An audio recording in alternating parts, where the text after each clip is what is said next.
We are your home theater and AV questions answered.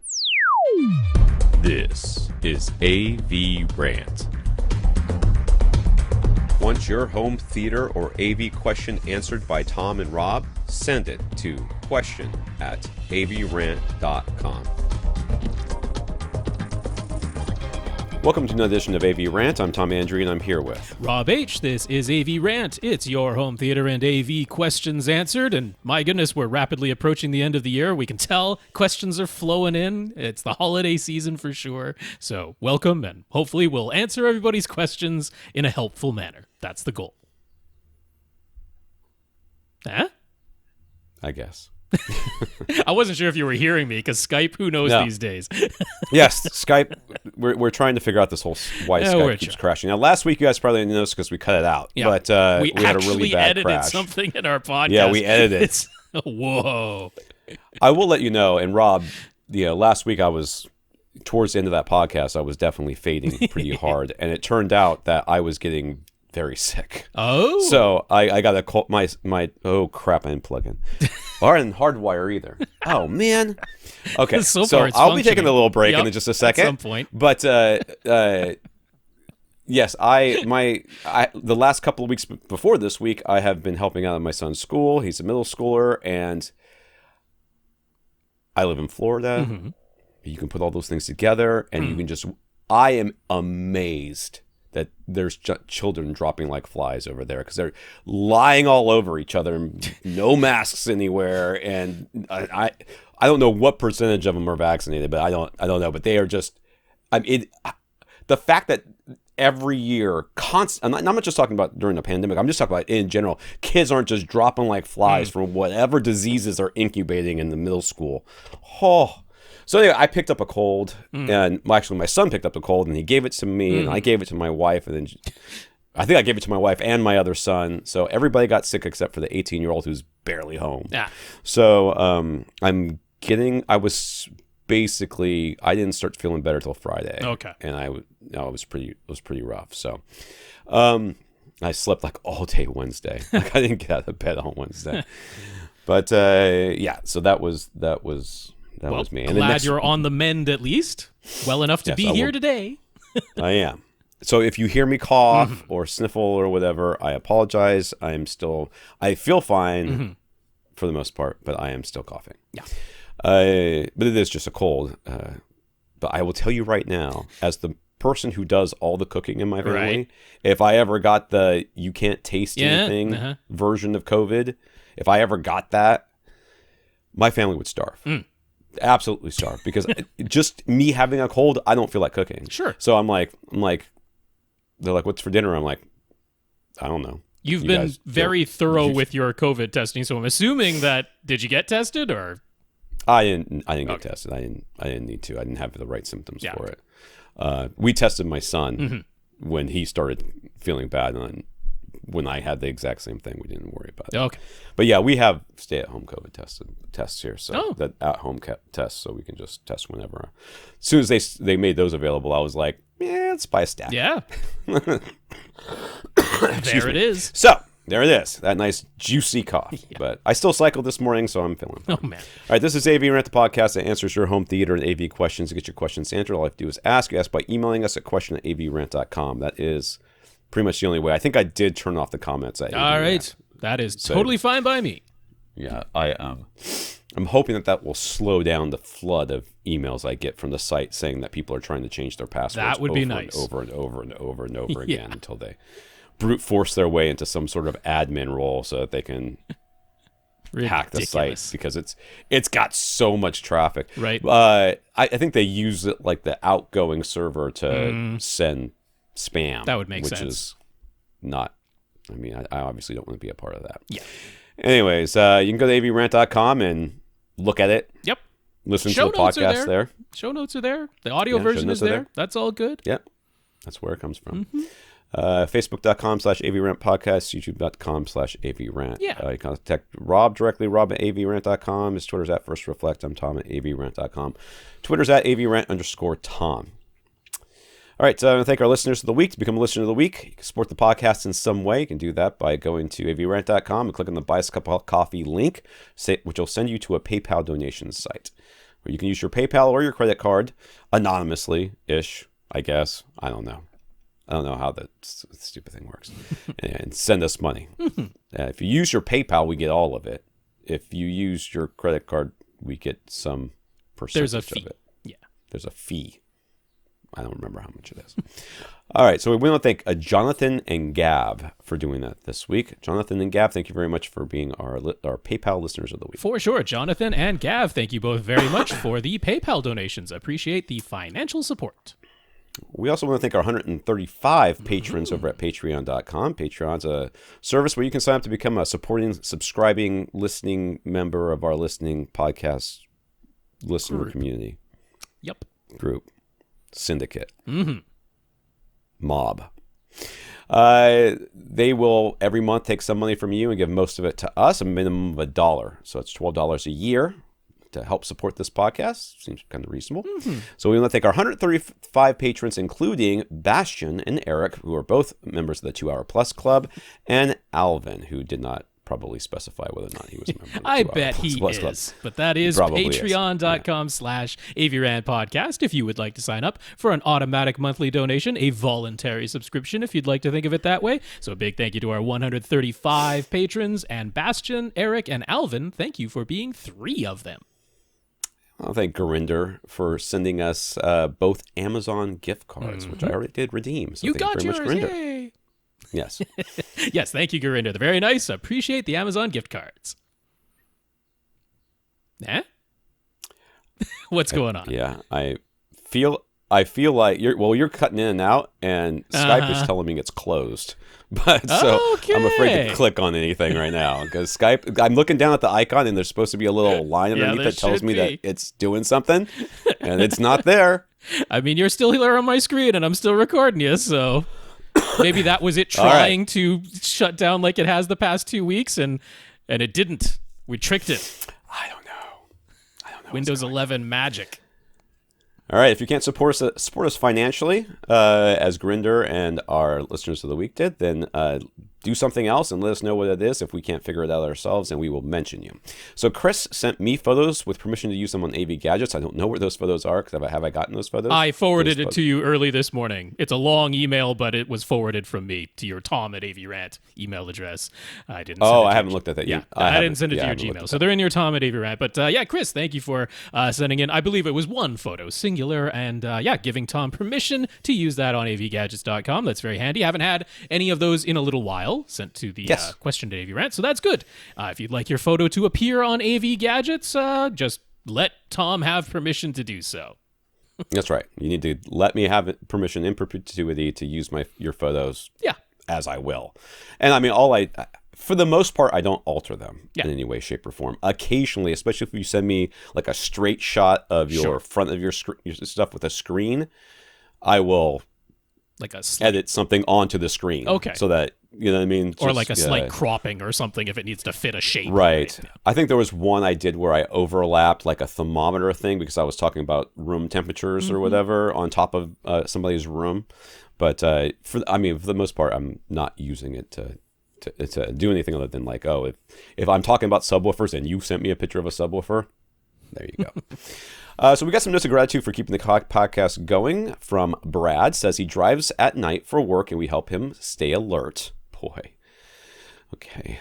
I feel like, I don't know. We should yell more. Mike, who says he really appreciates our dedication to this hobby. Bastian, Garrett. Chris, who says have a great holiday season and keep up the great work. Thank you, Chris. Romaine. It's got to be Romaine. It looks like Romaine. That's the way it's spelled. I mean, it does, but I don't know. I don't want to call somebody lettuce if they're not lettuce. Eric and Vince, who also reminded Rob that his Amazon gift card was given last month for Canadian Thanksgiving, since we couldn't remember who got gift cards when. Yep. So it's Brad, Mike, Bastian, Garrett, Chris, Romaine, Eric, and Vince. That's right. I'll repeat the names so they came out of my mouth. Brad, Mike, Bastian, Garrett, Chris, Romaine, Eric, and Vince. Thank you all very much for the notes of gratitude to us for keeping the podcast going. Those notes of encouragement are greatly appreciated. And a big thank you to everybody who continues to listen and send in your questions. Okay, we got some news here, and in fact, I'm going to announce a couple of things. Oh, okay. As well, as in relation to what we're about to talk about. Okay. One of which is going to become, which I'm hoping Andrew will get before he hears the podcast. Okay. Because it'll spoil the surprise. Anyways, Monoprice has launched a new affordable series of speakers, the Monolith Encore series. There are 3 models, the Encore B6, which is a bookshelf, for $180 each, the Encore C6, which is a center, for $250, and the Encore T6, which is a tower, for $400. Now, one hopes they have 6-inch drivers in there someplace. Because if not, then the 6.5 doesn't make much close enough. So I do appreciate this, the very easy naming convention. Thank you very much. Don't screw it up. So the towers are $400 each. They all use the same 6.5-inch paper cone woofers.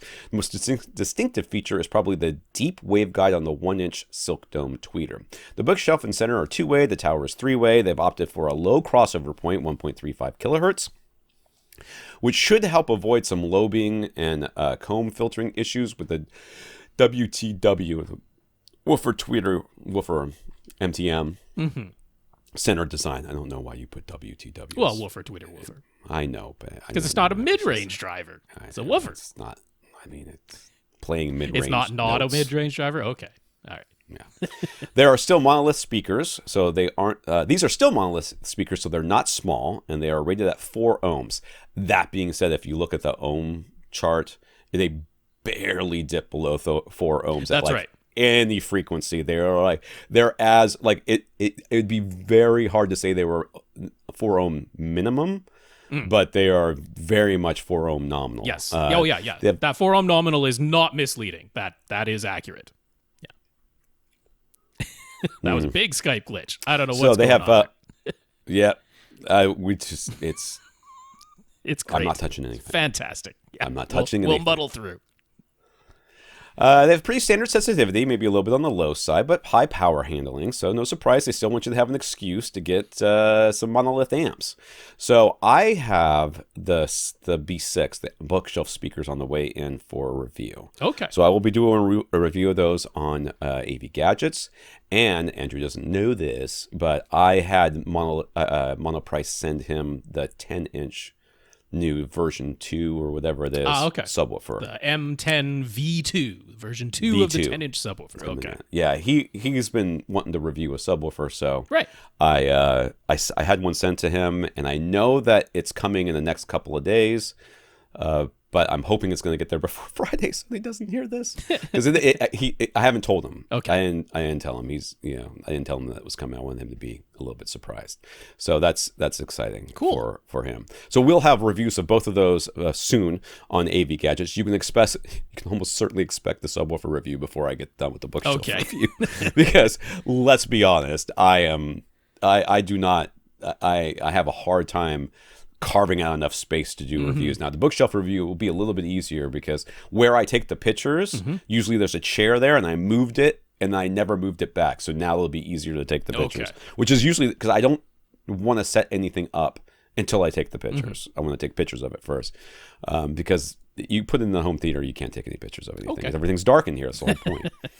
Well, I'm definitely happy to have a new affordable speaker range that hopefully, if it goes by the measurements that they're showing on their website, which, you can look those up. And yeah, we generally trust what Monoprice posts, although all they've posted is frequency response and impedance. So it doesn't exactly tell the whole story. It's not a spinorama or anything like that. But no. They're aiming for pretty darn linear, although looks like maybe a little generous in the base, not exaggerated, but a little generous. We'll see. In the upper bass. We'll see if that pans out to be the case, but wouldn't exactly be shocking if it were. That's a pretty common thing to design into speakers to make, especially bookshelves, make them sound a little bit bigger than they are.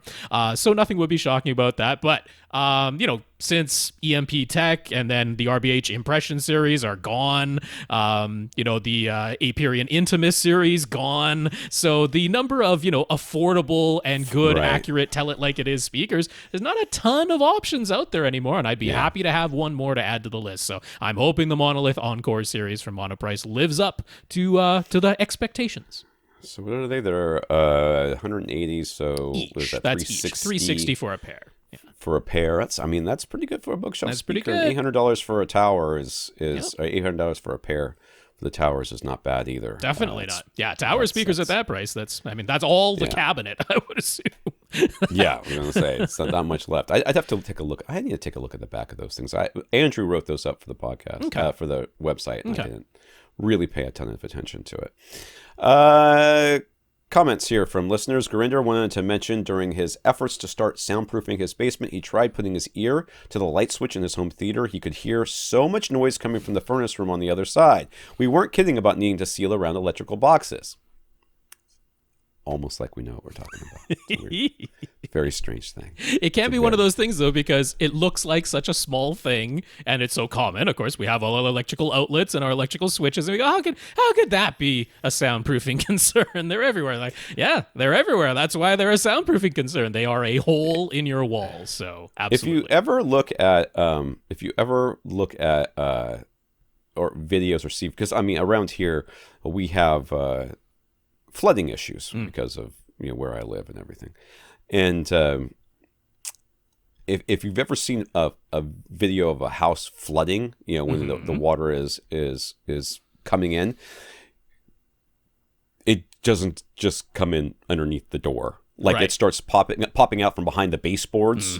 It's coming in through the outlets. It's coming in through like the seams in the in badly joined drywall. I mean, it comes in through anywhere. So yeah, there is a lot more holes than you think there are in that wall.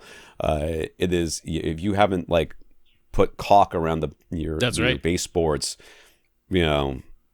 Heck, if we could do a watertight test to our home theaters, if there were a practical way to do that, right, that'd be kind of great. It would show you where all the holes are. That's exactly right. All right, some questions here. We've got a lot of them, and we're going to try to get through as many as possible. We shall. Andy, the terms Rec 709, DCI P3, and Rec 2020 get mentioned quite often. Now he's come across Rec 2100 as well. He thinks he's very clear on what Rec 709 is all about, but can we explain in layman's terms what all these specs mean? He'd like to have a clear picture in his mind. So they're all color spaces, the ones that he's mentioning here. Yeah. They are all color spaces, and it's just a matter of how much of it, how much of that, so they're like the visible spectrum of light that we can see. Okay. Right. Yep. Total. Yes. And then these are like, and this is the percentage of it. This is the triangle, of the three primary colors. These are the triangle of all the colors we can show you with our display. So a 709 is a specific triangle. The 2020 is a bigger triangle that can do more. And I actually don't know about the 2100. I won't say what it's new to me, but I just don't remember talking about it recently. Right. So I'm going to show some diagrams on screen now. If you come to youtube.com/AVRant, or if you head over to the Flickr album, that'll be in the show notes linked to it. You can see these diagrams. And I mean, it is, as Tom described, we're just going to see the full spectrum of colors that the human eye can detect, plus some triangles drawn within those. But I'm going to start with DCI P3, which, for the simple reason that DCI P3, that's the Digital Cinema Initiative, and P3 is just the code name that they gave to it, that is strictly a color space. That is all DCI P3 is a color space. So this sort of horseshoe shape, this sort of rounded triangle shape that's got red in the right corner and blue down at the bottom left and then green up at the top, this rounded triangle, that is all the colors that we can see. And if we actually go just along the curve that goes up and over, so starting down at the blue, then going along that curve up to the green at the top and then back down to the red, that is actually all of the nanometers of light waves along that curved path that we can see. There's a straight line going from violet over to red along the bottom, and that's where all of our magentas and pinks live. And those are colors, like if you've ever wondered, why isn't pink part of the rainbow, right? When we say what the colors of the rainbow are, pink is never part of that. Well, that's because pink is a combination color. It is red and blue in combination, lets our eye perceive pink. That's not part of the nanometer spectrum of the rainbow, the actual individual wavelengths of light. Only that top curve is. So when we're creating colors from a digital display, we use 3 primary colors: red, green, and blue. And when we combine various percentages of red, green, and blue, we can form any of the colors that are within this triangle that's drawn. So we've got one point of the triangle at red and blue and another one at green, and these don't go all the way to the edges of the perceptible colors that exist for our human eyes, but we try and make the triangle as big as we can so that all the colors inside of that triangle are what the digital display device can reproduce. So this is DCI-P3 that I'm showing in the diagram. If we go back to Rec. 709, it's a smaller triangle. That's all there is to it, particularly green. Red also comes in. Blue stays pretty consistent between P3 and Rec. 709, but red is a deeper shade of red. Green is a deeper shade of green in DCI P3. Rec. 709 is a bit more than just a color space. Rec. 709 is a broadcast standard, or a recommendation for a broadcast standard. It is a recommendation for broadcasting HD TV, high definition television. So above and beyond just this color gamut that is included in Rec. 709, there are recommendations for what the gamma should be, and some things about chroma subsampling and what data rate should be. All of that is sort of included within this spectrum that we call Rec. 709. But the color gamut is the one that's easy to understand, and the thing that is directly comparable to DCI P3. When we then go to Rec. 2020, well, it's an even bigger triangle than DCI P3. Definitely bigger than Rec. 709. So I'm actually going to show some of them overlapping. So if we look at Rec. 709 versus DCI P3, and then all 3 of them, we can see that the 2 other triangles, they fit inside of the Rec. 2020 triangle. The Rec. 2020 triangle is the largest triangle that we've ever had in any of these standards, and that is the Ultra HD standard. And similar to Rec. 709, Rec. 2020 also is a recommendation for broadcasting the next-gen TV, ultra high definition television broadcasting. So it also includes recommendations for gamma and chroma subsampling and data rates and things like that. Now, Rec. 2100, that is like a superset of Rec. 2020. It's the same color gamut, but Rec. 2100 is once we've added HDR. So the range of colors in Rec. 2100 is exactly the same as the range of colors in Rec. 2020, but now we've added HDR. So when I was mentioning that there are other parts of the Rec. standards, Rec. 709, Rec. 2020, Rec. 2100, the biggest difference is in the gamma. That is the rate of rise from black to deep gray to lighter shades of gray all the way up to white. It's how rapidly do we rise from black to deep gray to white. We've standardized all of that in digital terms now. So now for standard dynamic range, things that only go from 0 to 120 nits, we have this standard now called BT1886. That's another number you can add in there, Andy, if you want to look that one up. That just describes what the code value, we've got this range of codes. It says, okay, this code value means this many nits. That's what is going on there, and that is now clearly defined under BT1886 for standard dynamic range. And then there's another one. This one is a full standard, so it gets ST instead of BT. ST 2084, that's the high dynamic range standard. That's what Dolby Vision uses, HDR10, HDR10+. They all use the ST 2084.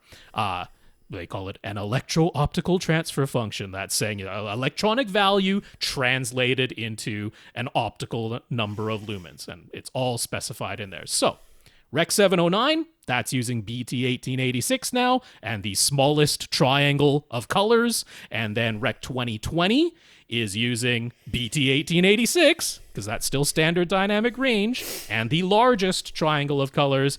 And finally, Rec. 2100 is using ST2084 HDR dynamic range plus the largest triangle of colors. So if you can conceptualize it that way, we've gone from the lower resolution, high definition resolution, plus the smaller triangle of colors, plus the more limited range of dynamic range, now all the way up to Rec 2100, which is high dynamic range, big triangle of colors. And that's what's going on with all of those numbers. All right. I found that email. Oh, good. It was in spam. I don't know why. You should never go to spam. It came from me and it went to spam. Why not? I know. Outlook is just the worst, as far as I'm concerned. It's just the worst. Infinite Gary, if you go to a store or talk to a dealer, they'll still give you the standard sales pitch about needing to replace the stock cables that come with any piece of gear. First problem, went to a dealer, because that's exactly true. They'll always tell you that the included cables are garbage, that the cables they want to sell you will deliver better performance. Gary wants to know, have we ever actually bought something where that was true? If so, what noticeable difference was there after replacing the stock cables? Yeah, I have done that many times, and it was when the stock cable, I plugged it in to one device, and it didn't reach to the other. Okay. And then I needed a longer cable. I think that's about it. I have a recollection of one of the earliest ever DVD players that I bought. I think it was an RCA branded DVD player. And the included red, white, yellow cables that were in there, they were so thin and so brittle, even right out of the box, and had been bent to such a degree and then tied together with, the rubber band or twist tie in there that literally the video part of that cable did not work. It was broken somewhere in there. And therefore replacing that cable made a very noticeable difference between not working versus working. And I would go so far as to say I would agree if someone told me the included cable in that RCA DVD player was garbage, I would say, yeah, because that's where it went. It didn't work. It went in the garbage. So I can't say they were lying about that.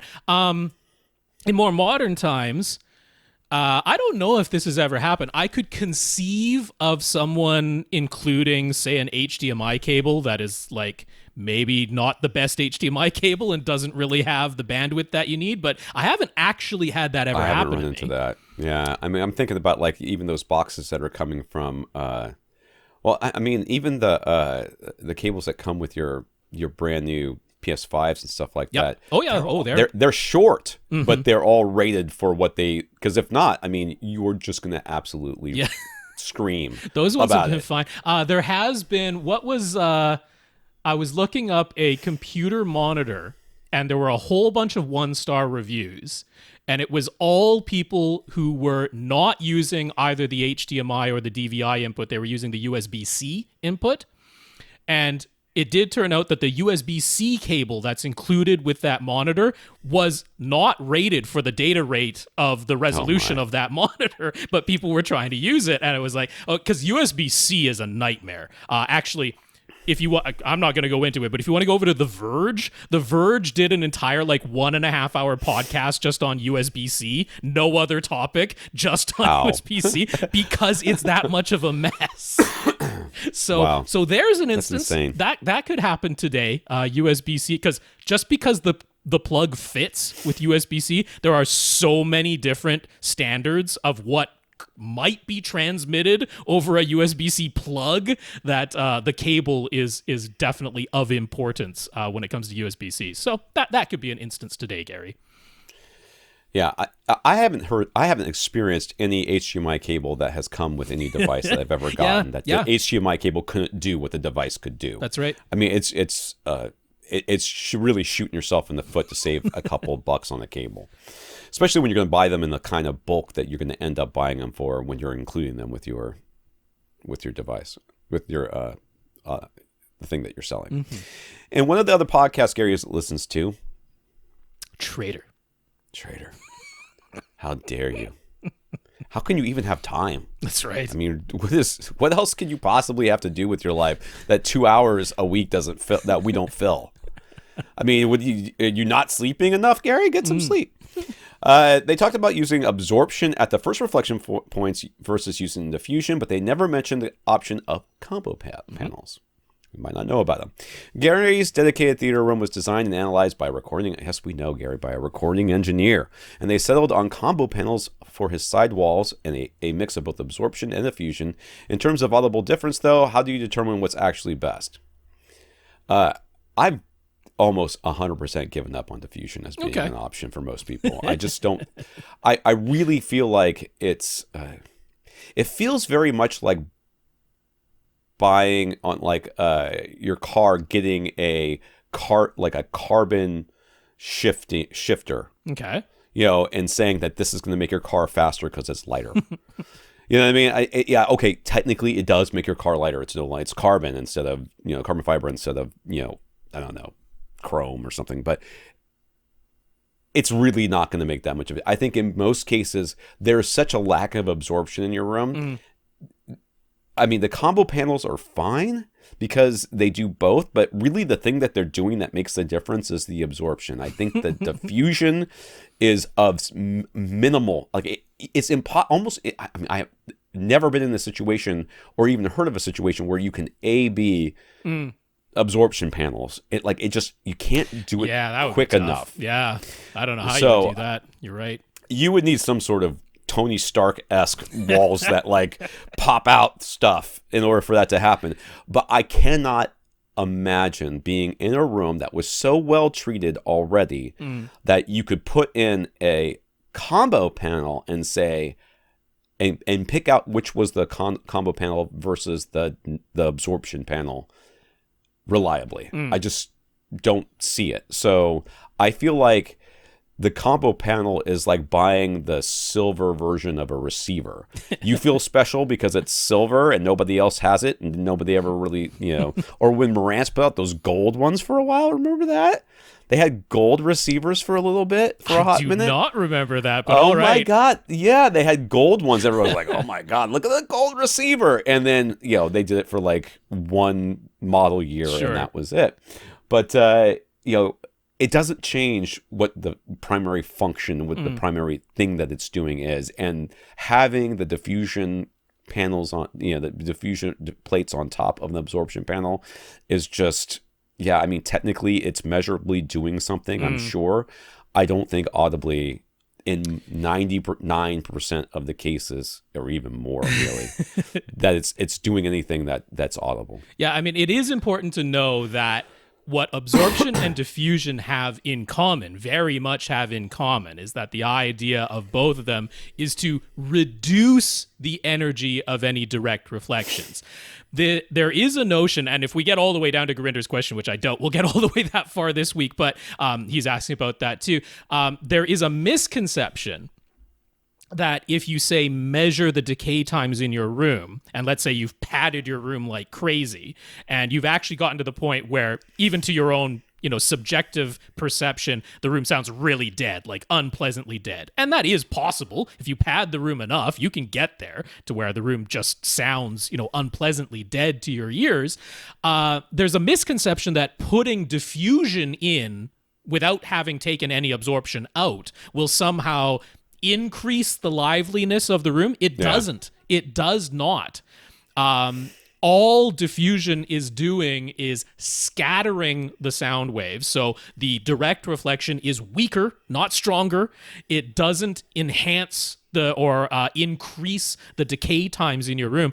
Solid reflective surfaces increase the decay times in your room. So there is a different type of combo panel, which would be a absorption and membrane panel.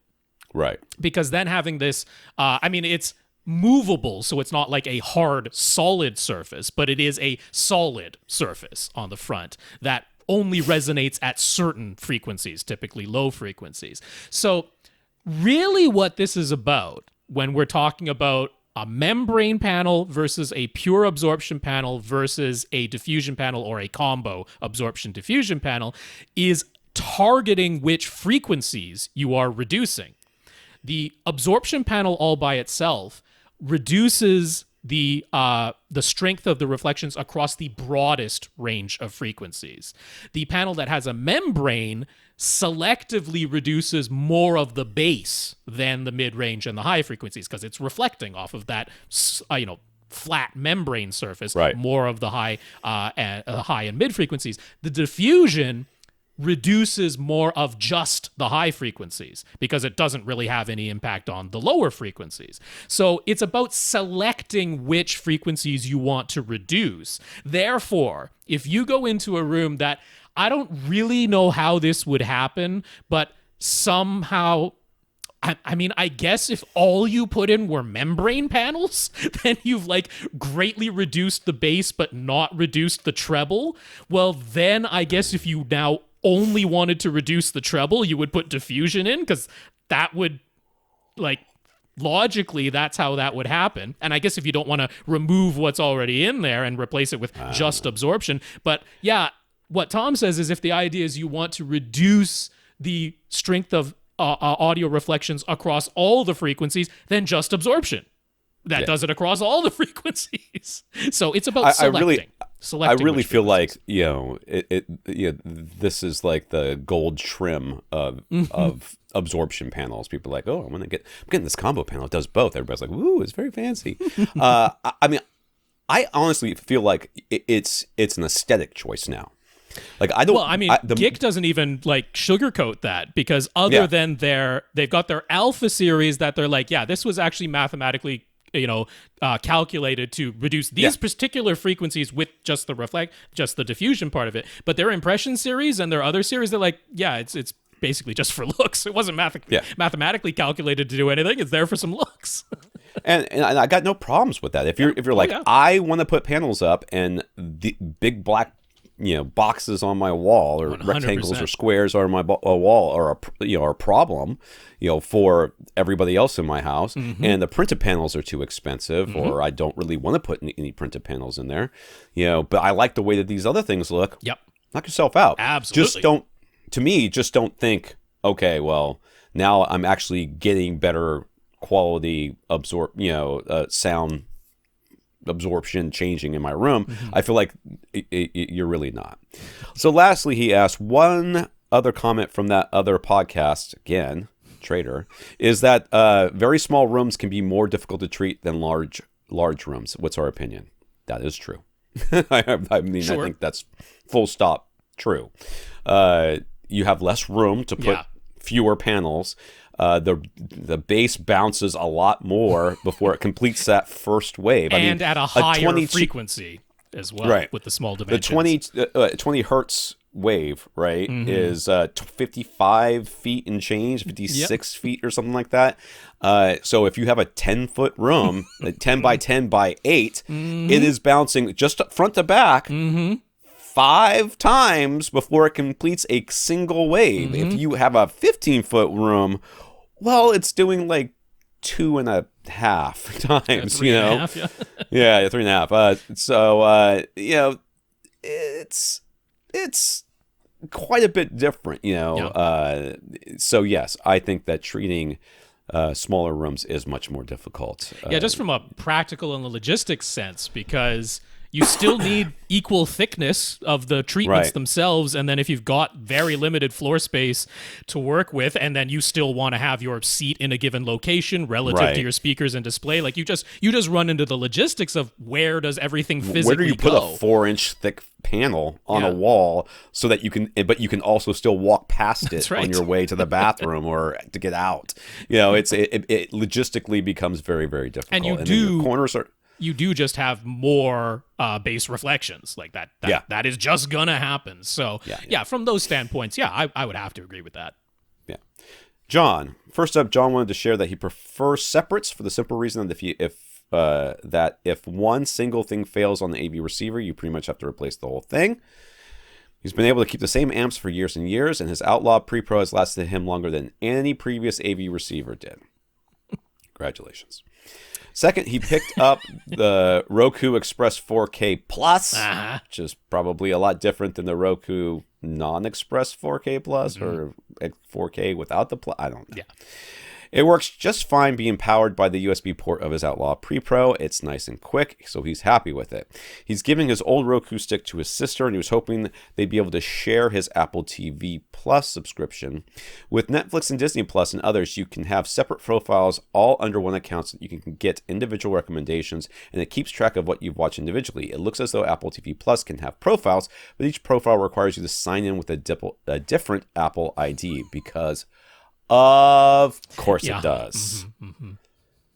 I honestly think that Apple, they sit down in their design meetings and somebody says, well, why don't we just have them all use the same ID? And they're like, yeah, but for each ID, they have to put in a credit card number, right? And we want more credit card numbers?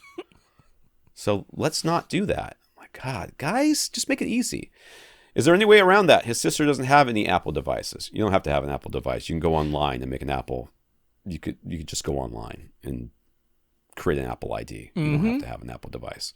So if there is a way around it, Rob will tell you. But my guess would be Apple don't care how convenient it is for you. They very much want you to put in the credit card, and they're not going to let you do it unless you do. Given that if your household has an iPad, that you can't have more than one user on that iPad, still, at the end of 2021, that is still the case to this day. We have an iPad for my mother-in-law who passed away and without telling us her ID. Right. And even with the death certificate and like a picture from the funeral, they were like, if you don't know, and we took it into the Apple store and everything, we cannot do anything. The iPad, we can use it, but it constantly is like, you need to put in your Apple ID. And we're like, we don't know what it is, and we can't update it. We can't do anything with it. My wife uses it as the world's most inconvenient and expensive rain noise maker so she can sleep. Okay. That's what it does. Noise machine. It's a white noise machine. It's so annoying. But yeah, I am not aware of any convenient, easy way around this. If you want more than one user on an Apple TV Plus account, you're all going to be sharing the same recommendation list and, where you left off in the last show, and that they don't make it nearly as convenient as, say, Netflix or Disney Plus or the others. That's all the info I've got. Yeah, like every once in a while, something like this comes, some question like this comes across, or some news article comes across me, and it reminds me why I genuinely disdain Apple. Even after being an Apple user, a Mac user for years, I just cannot stand them. They're just so awful. Not alienated anybody in my podcast community, I'm sure, by saying that. Nick and Mike. Both Nick and Mike are searching for physically smaller, but still very capable subwoofers. Oh my God, I just wrote an article about this. In Nick's case, he already owns a pair of rhythmic... I can see why he's going for smaller. First of all, I could stop at Rhythmic full stop. Well, they've got a nice selection of sealed subs over at Rhythmic, so that's they not 100%. do, but they're not tiny. FV15 HP subs that he uses in his theater. He wants to get a pair of subs for his living room. They need to be smaller and less expensive than the FV15 HP. HP stands for high power, 15 stands for 15-inch driver, and FV stands for kind of going to blow the doors off of stuff. The V is vented, so that's one of their ported subs, vented subs. Yeah. The living room is roughly 17 by 19, but it's open to the kitchen, so it's not 17 by 19. He isn't looking to pressurize the whole space, though. He was a bit excited to see the sale prices on the Monolith V1 subs. Now that the V2 models are here, he figured the $700 12-inch Monolith V1 might be just what he needs, but it's big. Yes, Monolith, the Monoprice subs and speakers, all of that. They're like, you can get small, you can get loud, you get cheap. We're going to give you the second two. Yep. You're not getting small. Nope. None of those are small. None of those are small.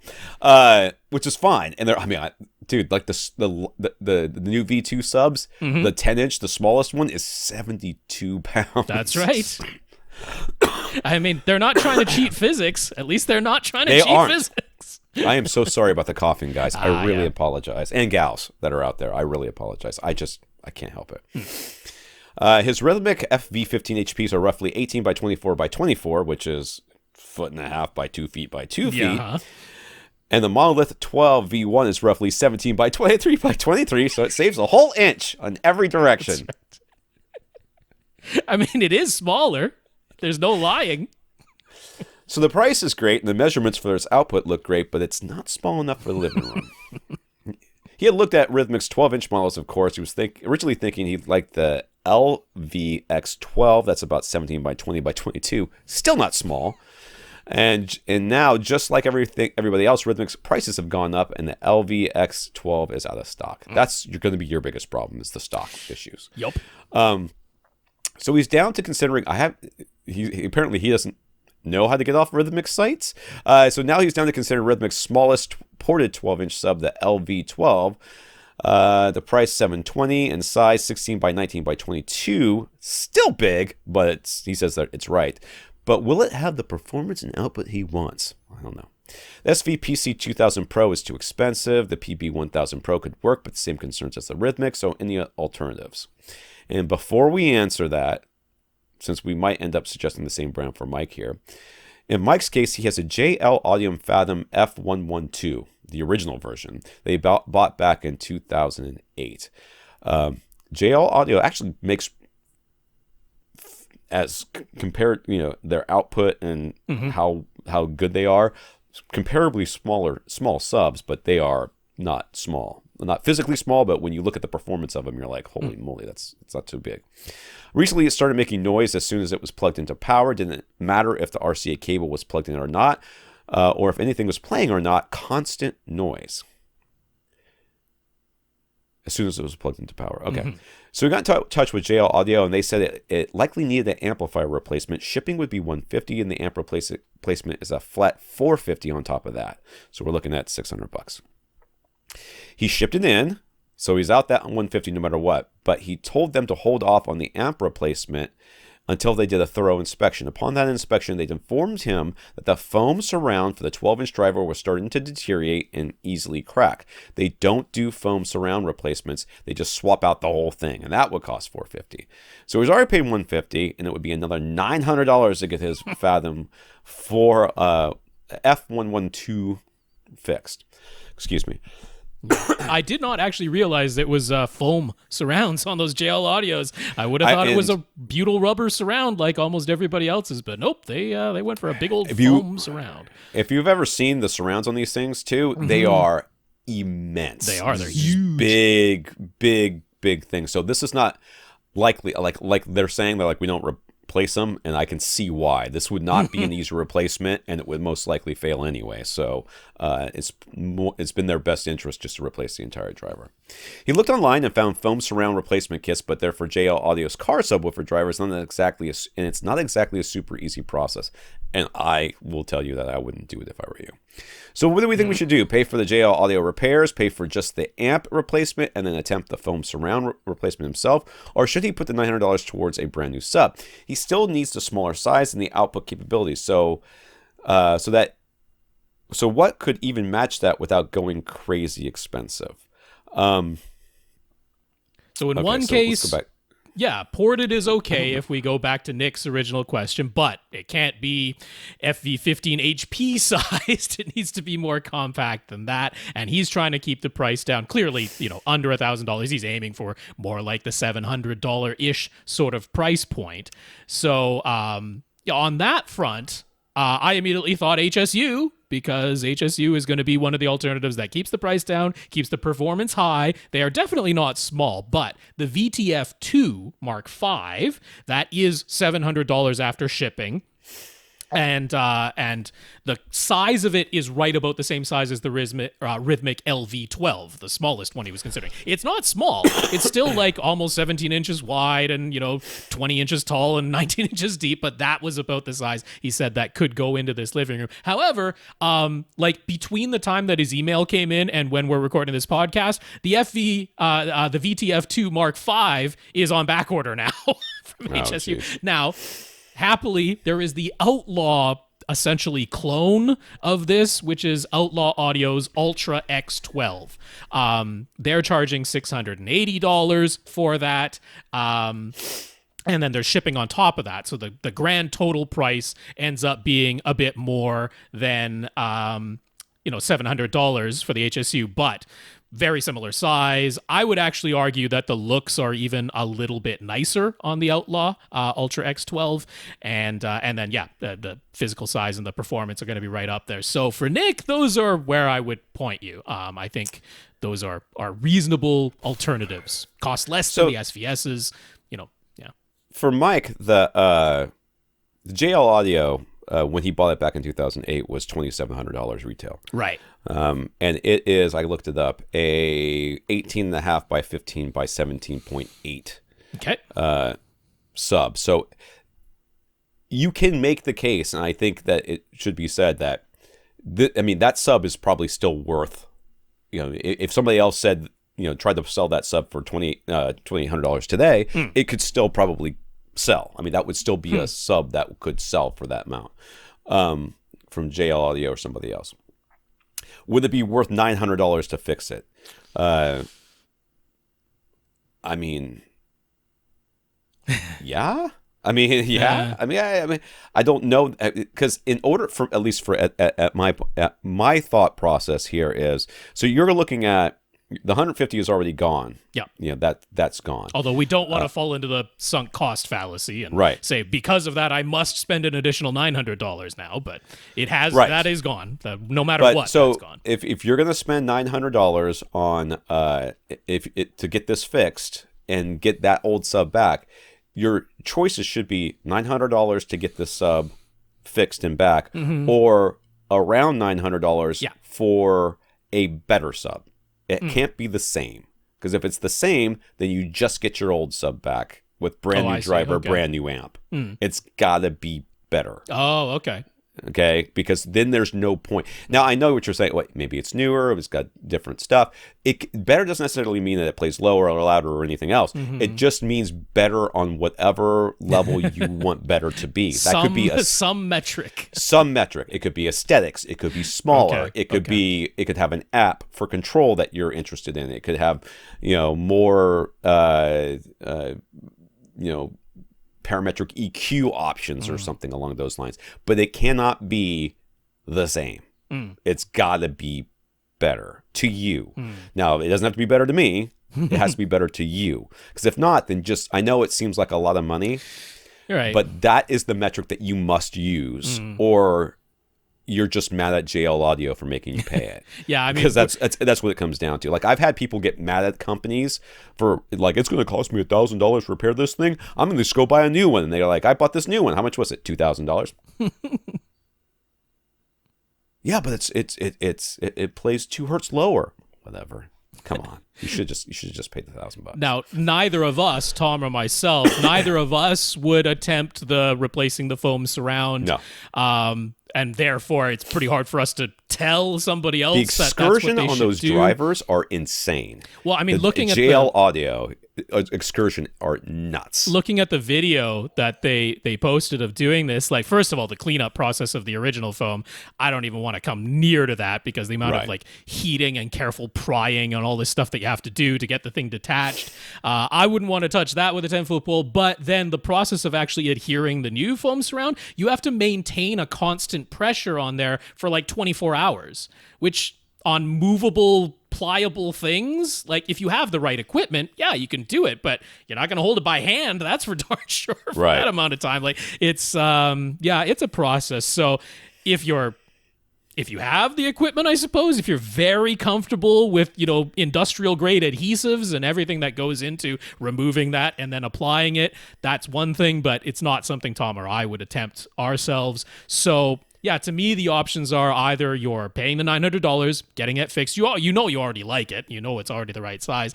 The only alternative I could really come up with that I would consider in here, and I don't really think it meets Tom's criteria, which now that he said it, I can agree with. But again, HSU, this is why I grouped these two questions together. They're ULS 15. That's their 15-inch sealed subwoofer. It's essentially a 19-inch cube, so it's physically larger than your F112, but it is a 15-inch driver. It's $973 after shipping. So that's one of the few that has even remotely similar extension and output capabilities to your Fathom sub at this considerably lower price, but a price that's, pretty darn close to what you'd be paying anyway. That's about one of the few options I could even, drum up. I love that ULS 15. I think it's an excellent subwoofer. I don't know if it meets Tom's criteria of actually being better than your F112. I don't. And that's why I said wouldn't you really have say to determine that. Yeah. You have to determine that because we can't determine that. Yeah, for other you. than just it's brand new. That's the only thing. I do want to tell both these guys, though, to take a look at the. Now, I don't think that this works for Mike, but for Nick, it might work a little bit better, especially if the small footprint is really as important. Like if you're trying to shoehorn in a sub into a barely big enough spot, the 3000 micro sub from SVS is a pretty amazing little performer for its size. Okay. It's very small. Very small. Compared to everything else that you guys are looking at. It is very small. Now, I don't know what rooms you're filling. I know, but like Nick's room is very, very big, but he's not looking to pressurize it anyways. And it's just a little bit more than what Rob is suggesting. Rob's suggesting around $700. If you can't tell, Skype cut out in the middle of Rob answering this question. I'm coming back in. So the micro is a little bit more expensive, but it is considerably smaller, and it still performs like a 2000 series, pretty darn close. Yeah, it's not quite as deep extension. There's just no way to quite get down there, but it's like 22, 23 hertz. Yeah. And it's got a lot of, and you're really looking at a small footprint. That is about as small as it gets. Yeah, and it really doesn't get smaller than and when you compare it in price to, say, like Kef's dual opposed models, which are one of the few that could compare in size, the price point on those Kefs is what, double, triple? It's not triple. I think it's $900 for the micro and $1,500 or $1,600 for the Kef. It's definitely more anyway. But it's like over 50% more than the micro, and I would put those two subs next to each other any day of the week. But I'm just throwing that out there. I don't know that it would work for either one of you, but if you really want small footprint, because I did a bit of research this week as I was last week when I was writing this article about subs for different sizes of rooms, and trying to find a really good performing small sub is not easy. Not for a reasonable price. Yeah. And, JL Audio is actually one of the ones that you would look at, but the prices just go out. You can't get anywhere near $900 for a JL Audio that performs the same as the SVS does. The JL Audios that are that small do not perform that well. They play well above 25 hertz. Monty's looking for a pair of wired earphones. Dude, it seems like they don't even make them anymore. I'll be honest with you. It's getting there, isn't it? Everything's wireless these days, that's for sure. In-ear or earbud style for his teenage son. Monty has some RBH EP1 earphones, but none of their models appear to be available anymore. Yeah, I had kind of hit or miss luck with those, to be honest with you. I ordered 2 pairs. I think one for me, one for my son, and my son's broke immediately. And then, so I gave him mine, and then I don't know what happened to those, but he stopped using them, so they must have broke. But he's also famous for like chewing on things. Anyways, none of their models appear to be available. His son had a pair of Sennheiser in-ears that he liked. He takes good care of his gear, so Monty was thinking he'd like to get him something a little bit nicer. He's looking in the $100 to $200 price range. Any suggestions? These truly wireless in-ear monitors that we are seeing more and more of,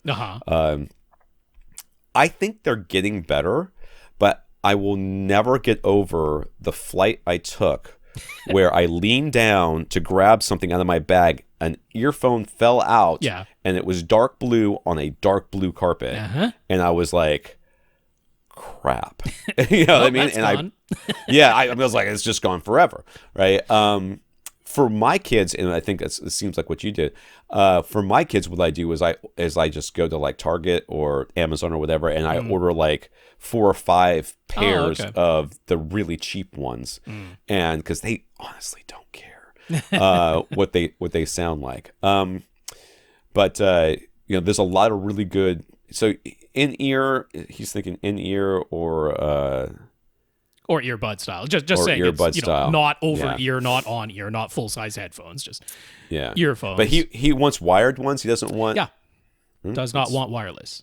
I'm surprised that the boy wants, or the son, yes. The boy wants wired earphones, since everybody else these days doesn't. So what you got, Rob?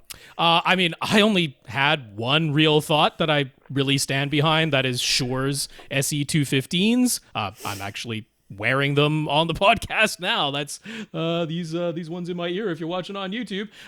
They are definitely an in-ear monitor. There's no question about that. They are not earbud style, and for whatever reason, I still see like even reviewers who can't figure out how to wear them. They'll have the wire hanging down and have them like backwards and like jammed in their ear like that, and then they're like, oh, these are supposed to have good bass, and they don't. It's like, yeah, wear them properly. That would help. Right. There's pictures on the website. The cable, if you're not looking on YouTube, the cable goes, comes towards the front and hooks back up and over your ear, and then the entirety of the body of the SE215 sits inside, sort of the well of the pinna of your ear. So you can sleep with these things on. They're entirely inside of the shape of your ear. There shouldn't be anything protruding if you're wearing them properly.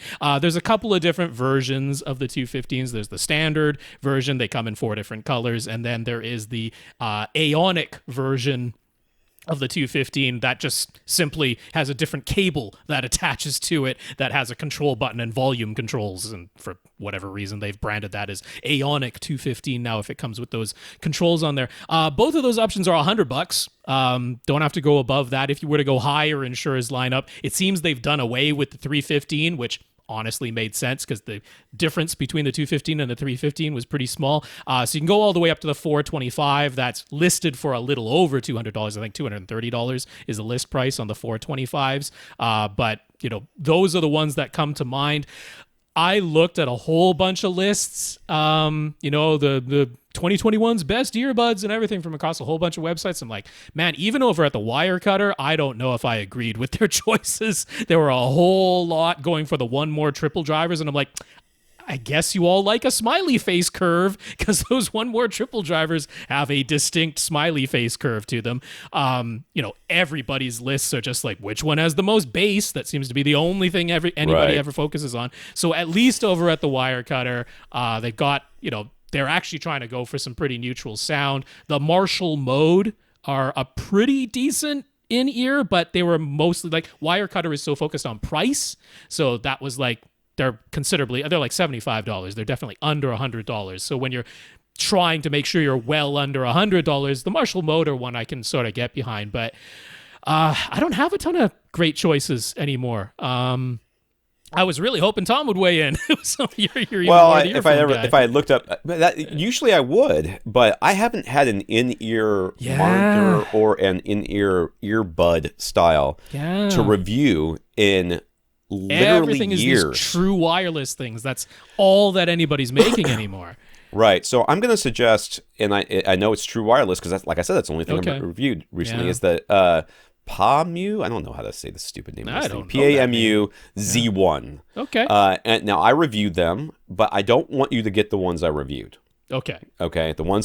Now, if you read the review, the thing about these things is that they're really super comfortable. They're like insanely comfortable, and they sound pretty good. Okay. That's the only thing they have going for them. Like, they have an app for control. It's garbage. It doesn't work. It doesn't do anything. They have capacitive touch, which actually, in my case, worked better than almost any other headphone I've used that has those touch controls, just because of the shape of it. But I've been climbing with these on. Haven't had any problems with them falling out. They're just really super light and pretty comfortable. Get the light version. So there's the PAMU Z1 and then the PAMU Z1 Lite. The difference between the Lite and the regular ones is it doesn't do the inductive charge. Like, you can put the case, which charges it, of course, on top of an inductive charger thing, and it doesn't do that. It won't do that. On the light version, the light version, do that. Okay. And also it gets rid of the active noise canceling, which honestly, some of the worst active noise canceling I've ever had. With, like, they should just get rid of the whole app. They should get rid of. They just sell these as in-ear headphones for an active lifestyle that sound good, and that they would sell, but because they're right now they're $50, Right. and so it's half your half what you're asking for, and they have decent battery life. They have I thought they were. I wear them. The review sounds awful because I have to go through everything that they can do and say it really doesn't do this, it really doesn't do that. All this stuff doesn't work very well. It's all kind of, but they actually sound really good and they're very, very comfortable and light. So I'm going to suggest those, but again, get the light version. Do not get the full version of the Z1s. But I don't have any wired. I don't have any wired options for you. I would trust Sennheiser. I would trust Shure. I would trust them. Yeah. But again, especially in the budget areas these days, everything's bass heavy. Even Sennheiser these days, they're just focusing everything on the wireless. One other one that did come to mind, Eddie Modic. Eddie Modic's ER3s. Like if you want actual accurate sound, there's like Eddie Modic probably at the top of that. The thing is, I rarely have people respond positively when they try Eddie Modic because the design of them goes so far down into your ear canal that hardly anybody can stand wearing them. And I mean, a fantastic seal, exceedingly neutral sound, but people just don't like the way they feel. A few people do. I'm fine with them, but almost everybody I've recommended them to has just said, no, I just can't wear them. They just feel like something's jammed in my ear, which it is. The Z1s are extremely light, and usually I futz around with the different tips that you can put on there so you get the right fit. With these, I was like, I put them in, I'm like, seems good enough, and it was fine. And they have never fallen out. I've adjusted them sometimes after I've nudged them when I was climbing, but I've never had to worry about them falling out, which is almost always the case. Now, the other headphones I reviewed recently that were also truly wireless would also be good, but they are $100. Their app works and everything. Okay. But those are the TCLs, which we've talked about already. Okay. The Move Audio S600. Yeah. Again, truly wireless. They fit very comfortably and they're very secure, but they're twice the price of the ones I'm recommending to you. Okay. And before my son, because my wife's like, we should get our son some headphones. You want some AirPods? I'm like, I am not spending $250 or whatever it is on that boy. That's not happening. So I'll probably give him those Z1s that I have, because I don't care if he loses $50 headphones. I do care if he loses $250 headphones. Excuse me. Dazz. About a month ago, Dazz picked up an open box Panasonic UB420 Ultra HD Blu-ray player from Best Buy. It seemed fine at first, but now we'll get maybe 15 minutes into a movie, then freeze and shut itself off. We have heard this before, unfortunately. Yes, we have. Other players. There doesn't seem to be any rhyme or reason. It just isn't specific disc. It isn't far enough into the movie to be the layer change. Sometimes if he unplugs and replugs, it'll get through the whole movie. He's tried deactivating the player's internet connection to make sure it isn't some network glitch. He's tried a factory reset. Is there anything else he should try, or is it worth pursuing either an exchange at the store or a replacement under warranty? Best Buy's new policy only grants 15 days for a return, but he's bought thousands of dollars worth of appliances this year. So, and I guess he knows the manager. An exchange on something relatively inexpensive like this player wouldn't be a problem. So, any hints or tips from us? I'd exchange the crap out of that thing. Yep. And I mean, with my parents, I think they've gone through 5 Ultra HD Blu-ray players. Really? It just, like, as far as I'm aware, there's only 2 OEM companies out there even making optical drives anymore, in the world. So it's not as though whatever brand you're buying from, Panasonic or Sony or Samsung or whatever, that they're manufacturing their own optical drives. Everybody's getting it from the same supply. And it just seems like it's become such a commodity item that there is no quality control, because what's your alternative? Everybody's getting the optical drives from the same places. So, it's been an issue. The UB420 that my parents have right now has been good. There have been no problems with that one whatsoever. I would exchange this in a heartbeat if you can. There's nothing else for you to check. It's the optical drive. Yeah. Jonathan in the CDEN 4.0, the newly repaired and renovated CDEN is almost complete. Jonathan's excited. Mm-hmm. He's reached a point where he's running Odyssey. Whee! Yeah. So after his initial Odyssey run, he thinks his 5.2.4 system sounds pretty great. All right. Done. Yeah. His dual SVS PC2000 Pro cylinder subs are putting out plenty of bass. They He should. popped in a Dolby Atmos demo disc and set his master volume all the way up to 0 for some full reference volume. One of the demos is just individual channel test tones, so he looked at an SPL meter while playing those, and it was reading a pretty consistent 89 dB, and it was loud. Mm-hmm. Are those test tones meant to read 75 dB like his Denon's built-in speaker test tones? Or are they meant to read 85 dB, a full reference volume? In either case, since his SPL meter is reading 89, should he turn his trim levels down? It should be reading 85. Those ones are 85. That's, yeah. They are. Why is it reading 89? There could be a lot of reasons. Were you holding your SPL meter in your hand? Was it an SPL meter app on your phone? Right? In which case, Yeah, it actually needs to be calibrated to a known SPL meter, and being off 3 or 4 decibels is very common. This would not worry me one iota. No. I would absolutely not change my trim levels. Nope. I would absolutely not change my trim. In fact, if it really was legitimately reading 4 decibels higher from everything in there, I'd be like, score, because now I don't have to turn Disney Plus up as much because Disney Plus is so freaking quiet these days. I have not turned there's numbers on my volume dial on my receiver that are like didn't know that they were ever going to be used and like went on vacation, and now they're like, oh my god, we're getting called into work. He's never called us into work before. And now I'm like at -2 constantly watching Disney Plus, and my wife and I are having a conversation at the same time. Like, this is ridiculous. Yeah, I mean, what's actually important is if all the channels gave you back 89 dB, if it's consistently reading, which is what he indicated, that's the more important thing.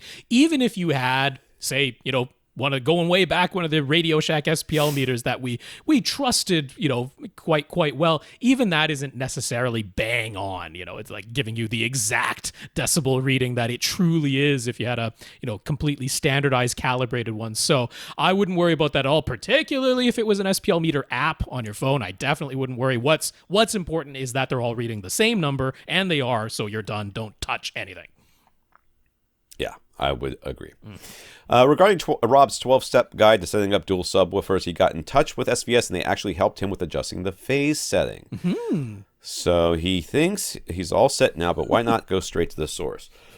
This is just some clarification. I did try to keep the 12-step guide not too verbose. I wanted it to be something that wouldn't be too intimidating to follow along. So a little clarification. He wants to make sure he's got it all right. He says, is there a particular bass sweep on YouTube that Rob recommends playing on repeat? One that he found is almost 2 minutes long. Is he supposed to listen to that over and over? It would take ages. No, Rob does not like the YouTube sweeps because he's worried that there's compression going on. I don't know how you can actually compress a single note that's going down. So I use YouTube bass sweeps all the time. There are frequency sweeps all the time when I'm doing tests because I'm lazy and I don't want to have to find a file, download a file, make the file available to my my receiver, stream the file. I just go to YouTube app and then find something and cast it up to my Xbox. And there are definitely shorter sweeps than 2 minutes long. Yes, I was going to say the two minutes long is ridiculous. That's overly long. Yeah, I'm looking for something that's in about the 15-second range. I want it to be long enough that I'm not like, I have no idea what frequency just played because it went and I have no idea. And it's got to be longer than that. But about 15 seconds is enough that you can, listen to that sweep, but you can have it play on repeat and listen to it multiple times, which you need to do. I go over to audiocheck.net. I use their sweep tone generator, and I make a sweep that's 10 or 15 seconds long. And in particular, I do put in the little check mark box that says mark the sweep. Because one of the things that I like to be able to do is audibly keep track of where I am in the sweep. So when you put that little check mark in the mark this sweep, it makes a little squelch tone every 10 hertz as you're going down. So you can know that, okay, I'm in the, if you started the sweep at 100 hertz and you're going down to 20 hertz, you can be, okay, the very first squelch at the very beginning, that's 100. The next squelch will be 90, 80, 70, and there you can sort of keep track that way. So I like to do that. If you are willing to hook up A computer with Room EQ Wizard. Room EQ Wizard can play a sweep on repeat, and it will visually tell you what frequency you're looking at on screen. It'll have the readout of what frequency is actually playing as the sweep plays. So Room EQ Wizard on a computer can be another great way to play a sweep. Yeah. So you've now just heard exactly the reason why I don't do what Rob says, because I don't want to have to sit there and try to figure out where I am in that sweep. Okay. I don't want to do that. So I do use the YouTube ones because they have a video that shows me exactly where we are in the sweep. And that's why I do that. Okay. He said if he's moving seat to seat and listening for humps and dips in the bass sweep, what exactly is he listening for and how does he keep track? Again, if you use the YouTube one, you can see it. Rob just told you how to keep track from seat to seat. So maybe, have like 3 note cards or whatever on, or 4 note cards, one for each seat. Put one there and say, oh, I've heard, a hump here, a dip there, a round there. It doesn't have to be exact. Yeah, and in this instance, when we're talking humps and dips, we're talking humps and dips in volume. How loud it is. And I mean... Now... If you go ahead, Rob. Go ahead. I was going to say, if you try playing just one subwoofer, not both subwoofers at the same time, and move around, you will notice, I guarantee you will notice that the sweep is not a consistent volume throughout the entire sweep, and that it's louder in some parts and quieter in other parts. That's what we're kind of trying to keep track of. Where is it louder? Where is it quieter? And so if you have that audibly marked sweep from audio check, then you can say, okay, at least I know it's within this 10 hertz range. You might not know literally the exact hertz number, Right. But you will know it's within this 10 hertz range, which is good enough. You can say, okay, within that range, I heard an increase in volume when I was in seat 1, and then I moved over to seat 2, and in that very same 10 hertz range, I heard a decrease in volume versus the rest of the sweep. So that'll clue you in that you need to do some phase adjustment there, because if it's louder in one, let's say between 70 and 80 hertz, it's louder in seat 1, and between 70 and 80 hertz, it's quieter in seat 2 compared to the entire rest of the sweep. You're going to need to change that, because an equalization system like Odyssey can't do something to fix that. If it's measuring in both seat 1 and seat 2, it's saying it's louder than the rest. I could make it quieter. I could equal the rest of the sweep in seat 1. But if I do that, then seat 2 is going to be even quieter than it already is. Or I could boost it because seat 2 is too quiet, but then it's much too loud in seat 1. You've got to have the same rises and falls in volume. You want that uniformity across seats. So, one thing to remember is that as you go up in frequency, your perception of how loud something is going to change significantly. So especially when we go from when the sweeps go from low to high, at the beginning it sounds kind of okay, and at the end you're like, that's really loud. Stop. So, but that's not what you're listening for. And I think it is worth going, even if you don't do, even if you're not going to use YouTube or whatever, just going to YouTube and finding a bass sweep that goes from 80 hertz on down. And then unplugging one of your subwoofers and sitting in a seat, pick one, doesn't matter which one, and listening to that, the volume changes that you're going to hear should sound like the volume changes you hear from a single subwoofer in your room. And those volume changes will not be subtle. It won't be like, I think it's a little bit loud. It's like the sound went away. There was no sound, and then it came back again. That's the kind of dip that you may experience. The sound went from being kind of okay to blowing my brains out, and then now it's okay again. We're not looking for subtle. When we ask you to use a microphone, that's when you're looking for subtle changes. Sure. In this case, we're looking for dramatic changes. And it's also why when people do use Room EQ Wizard for the first time and they see these rises, it may be plus or minus 5 dB, it's a 10 decibel swing, and they get very worried because they can see it. And I'm like, go back to the sweep, listen with your ears, you probably can't hear it. Can't hear it. It's like, you will not hear it. So, whatever. But that's what you're listening for. You're listening for those very big, dramatic, differences from seat to seat, because small differences from seat to seat ain't nobody caring about. Okay, the person that's sitting there, if you're not going from nothing to or going from normal volume to this is I might physically throw up because the space is so loud. Then if it's something other than those things, you are fine. So he says he's got 2 rows of seats now. Should he listen to the bass in all 6 seats or just the front 3? Well, I mean, you can do it at all of them. I would be surprised if the back 3 seats were as good as the front 3 seats. Right.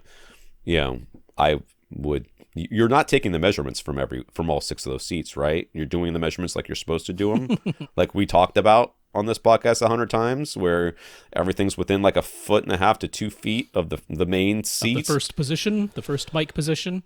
Yeah, I would yeah. worry about the front row. That's the ones I want to have that good uniformity, that Yes. the EQ can do a good job.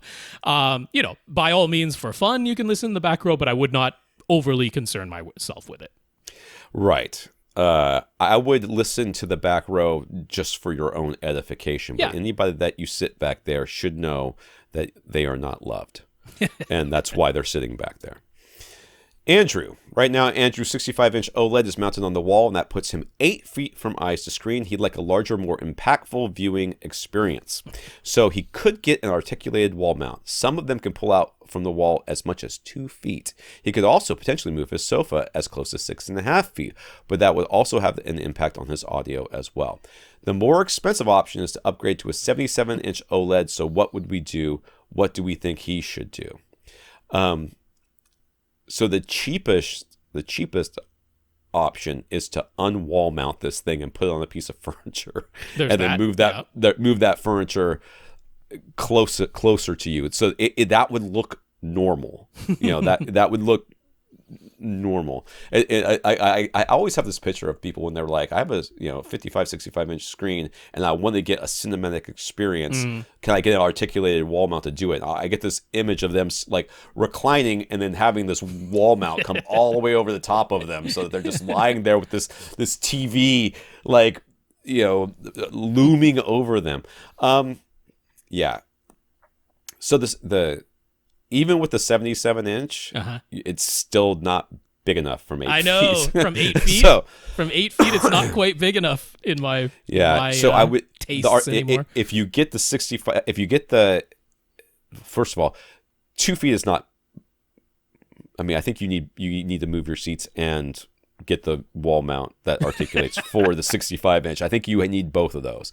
I think if you leave your seats where they are, you need the 77-inch and an articulated wall mount. I think that in either case, depending on how dedicated you are to this wall mount thing, getting a piece of furniture and then putting it on the furniture so that's now 2 feet, 2.5 feet in front of the wall for either of those displays will give you a better experience, and you don't have to move your seats, and it's not quite as it won't look quite as weird. I do like the 3-in-1 mounts. I like them a lot. Or, I mean, it is a TV with a stand. You could have just a regular TV stand. But yeah, I mean, I'm at the point now where I'm like, 65 inches feels a bit small. which is ridiculous, because you think back just a few years, and especially with OLEDs, because at one point there weren't anything larger than 65 inches, and then when there were, the 77s were very expensive at first, but now the C1 is $2,900 for the 77-inch. It's under $3,000 for the 77-inch now. 8 feet, I could withstand an 83 or an 85-inch screen from 8 feet away. That's in the range where I'm okay with it. 75, 77, I want to be 7 feet away, maybe even a little bit closer. Yeah. But it's about 7 feet away, feels good for a 75-inch. 65-inch, I'm like, I want to be about 5.5 feet away from that thing, and that's starting to get real close. If you can afford it, Andrew, I would go for the bigger OLED, and then I would also maybe put it on a 3-in-1 stand. I wouldn't move my seat. Or the articulated mount. Or the articulated mount, yeah. Bastian in Germany. Bastian's setup is in a well-lit living room. He's using a 65-inch LG BX OLED with a Denon X2500H receiver powering a pair of Focal Aria 906 bookshelf speakers with an SVS PC2000 cylinder sub and a 2.1 configuration. Mm-hmm. Well, he's got the right 0.1. He's actually got the right 2 as well. I like the RS. His primary source is his Amazon Fire TV 4K, which is different than the 4K Plus. And he controls everything through a Harmony companion remote. I don't remember which one that is. He says if there's a certain... one without a screen. No screen on the Harmony companion. But all it still has buttons. the hub. It still has the hub? Yep, but it's all hard buttons, no screen. Okay. If there's a certain movie they want to watch, they'll usually rent it from Amazon Prime Video. They don't usually pay extra for the 4K version. Some months he'll subscribe to Disney Plus, but not always. Their main source is Netflix, but he doesn't pay extra for the 4K tier. He just keeps it at 1080p. Decided to buy a Panasonic UB420 Ultra HD Blu-ray player to get an idea of how the picture and sound quality compare to streaming. He hasn't owned a disc player for about 10 years, and the only disc he owns right now are Game of Thrones. He didn't really say whether it was 4K HD, 4K HD, Ultra HD 4K discs or the regular 1080p Blu-ray discs. First of all, how do you quickly check how much time is remaining while you're watching a disc on that Panasonic player? It seems crazy, but he couldn't find an easy way to see that info. That tells me he doesn't have Ultra HD Blu-rays. Because if you play like on my so now, but you don't have the same player. We don't have the same player, but I know that my Ultra HD Blu-ray player, like if I'm watching an Ultra HD Blu-ray and I press pause or I press up from the menu or whatever, it tells me all the HUD gives me all the information, like how far through the movie I am and all this other stuff. But if I have a Blu-ray in there, it don't give me none. Oh, really? It's just blank screen with a pause thing at the top. That's it. So my guess is that he does not have the Ultra HD Blu-rays. Now, I can't say for certain, but that would be my guess because that's happened to me. And DVDs, I think, are the same way. Or it may be that's DVDs and not Blu-rays. I don't remember, but it's something along it. It's the non-Ultra HD discs. Okay. I do not get all the because I was going to say, like, I know on the UB420, and I guess this has been Ultra HDs at Blu-rays. I didn't think of that. I know pressing pause, it does show up. On the UB420, it also goes away after a few seconds, but if all you want to do is check how much time is left, that shows up when you press pause. I think it also puts up the jog controls if you actually just press play while something is playing. So it's already playing, you press play again, and it brings up the jog controls on the bottom. But I don't recall if it's only on Ultra HD Blu-rays that it does that. Okay, I mean, those would be the things to check. I mean, it's literally just the play and the pause button, so that's not difficult to check. But yeah, if that doesn't work on regular Blu-rays, I don't know a way to quickly bring that up because the info button on the Panasonic doesn't bring up the jog controls. It just brings up like what codec is playing. That's what the info button brings up. So the play pause controls, certainly easy enough to try. They do disappear. I know that on the UB420. It disappears after a few seconds, but yeah, that's the best I got. Yeah, that would be my guess. Okay. That would be my guess. Okay. So yes, are Ultra HD Blu-rays honestly better than regular Blu-rays? They cost more, and since he doesn't have an Atmos speaker setup, he isn't benefiting on that front. Are there some examples maybe that we can name? Maybe we can name 3 movies that are good demonstration of Ultra HD Blu-ray disc version being a clear step up from the regular Blu-ray and from streaming. Well, I mean, depending on first of all, the streaming should never be of the exact same quality as what you can get off of Ultra HD Blu-ray. It's just it just can't be. But we don't know what your internet is and how good it is. It may be that you're getting something that's pretty close.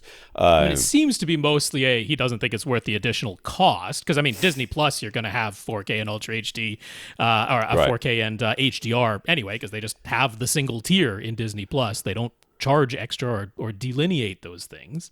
Right. So I mean now he's got an Ultra HD Blu-ray player, but not necessarily any Ultra HD Blu-ray discs. So he's like, is it really worth it? Worth the money? Well, I mean, 4Ks and the HDRs. He's got an OLED. He's got a B10 OLED.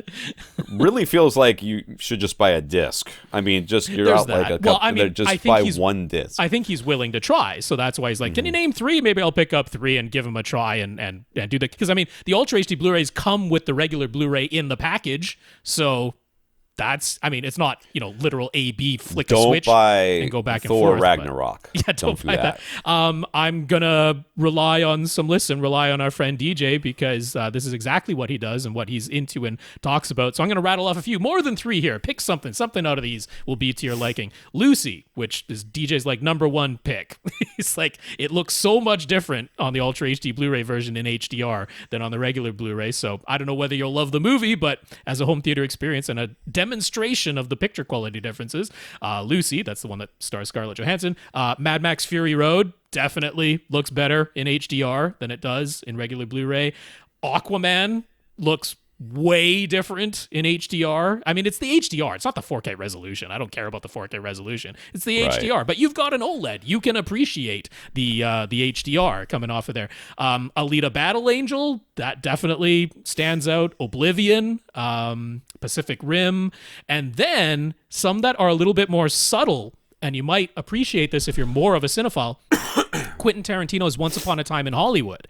On the 4K Ultra HD Blu-ray, you can actually see when he's switching formats, because he used 3 different film formats to shoot different parts of that movie. On the Blu-ray, it's kind of hard to tell when he's switching between 35 millimeter, 16 millimeter, 72 millimeter. It's you don't see it as readily. On the Ultra HD Blu-ray, that difference is preserved and you can see it. So if you're more of a cinephile and want something a little bit more subtle rather than just HDR blasting your eyes out, that's a great example. Bohemian Rhapsody, another good one where you can just see the difference in detail and quality. And then a fun one would be Gemini Man, because only the Ultra HD Blu-ray of Gemini Man is at 60 hertz. The Blu-ray is at 24 hertz. So if you want to see a frame rate difference that isn't available between the 1080p Blu-ray versus the 4K Ultra HD Blu-ray, Gemini Man, and for that matter, Billy Lynn's Long Halftime Walk would be good examples. Right. The thing to remember that is it's really not the resolution that's the issue here. No, it's not. The 4K I don't care about. Yeah, the 4K has very little to do with this. What we're really talking about here is HDR. Yep. HDR and having Dolby Vision or whatever it is that you are using, that makes a lot. That is where the difference is. That is the technology that came out that was important. But and you've got the display to show it. So yeah. Yeah, it's worth it. So he's come across some Blu-ray discs that play back in Dolby Digital Plus. That's just a container, right? The Dolby Digital Plus is what he gets from streaming services too.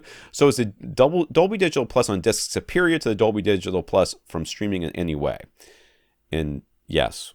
Yeah, it's a higher bit rate. Yeah, it's a higher bit rate on the discs than it is on the streams. Yeah. The streams are more. It's actually different Dolby Digital Plus, which is weird. I mean, it's all the same codec, the coder decoder, but Dolby Digital Plus has the widest available range of bit rates that can be used. It can use less data than vanilla Dolby Digital used to be able to, and they claim that at that lower bit rate than vanilla Dolby Digital, it has the same quality as original Dolby Digital, and all the way up to completely indistinguishable from lossless, in my opinion. It can go up to a high enough bit rate that I certainly can't tell the difference between high bit rate Dolby Digital Plus versus completely lossless.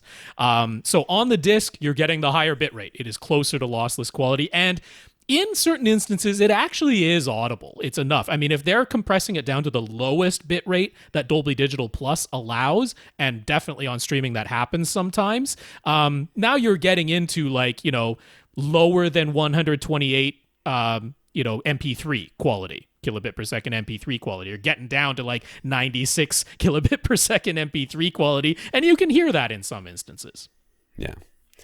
So he's mostly stuck to a 2.1 configuration, but when his wife and baby are out of the house for a bit and it's just him, he's tried setting up his pair of Revel bookshelf speakers as surrounds. He's enjoyed the experience with the 4.1 configuration, but if he manually activates the surround speakers, that forces Odyssey to turn off, but it seems to function just fine. And when he manually puts it back to 2.1, Odyssey turns back on. So is it okay to switch back and forth like that? Well, your surround speakers aren't level matched unless you level match them yourself. Mm-hmm. So and then there's no Odyssey processing on anything anymore. Yeah, there's no EQ being applied anywhere. So it's, who knows what things are sounding like. Is it okay to do it? I mean, absolutely, it doesn't make. Oh any yeah, I mean, it's not difference. going to hurt anything. Hurt anything. And in terms of the functionality of just comparing having speakers physically behind you versus not, that's fine. Yeah, is this receiver one that has the editor app? I don't know. I don't recall. Did he say 2500?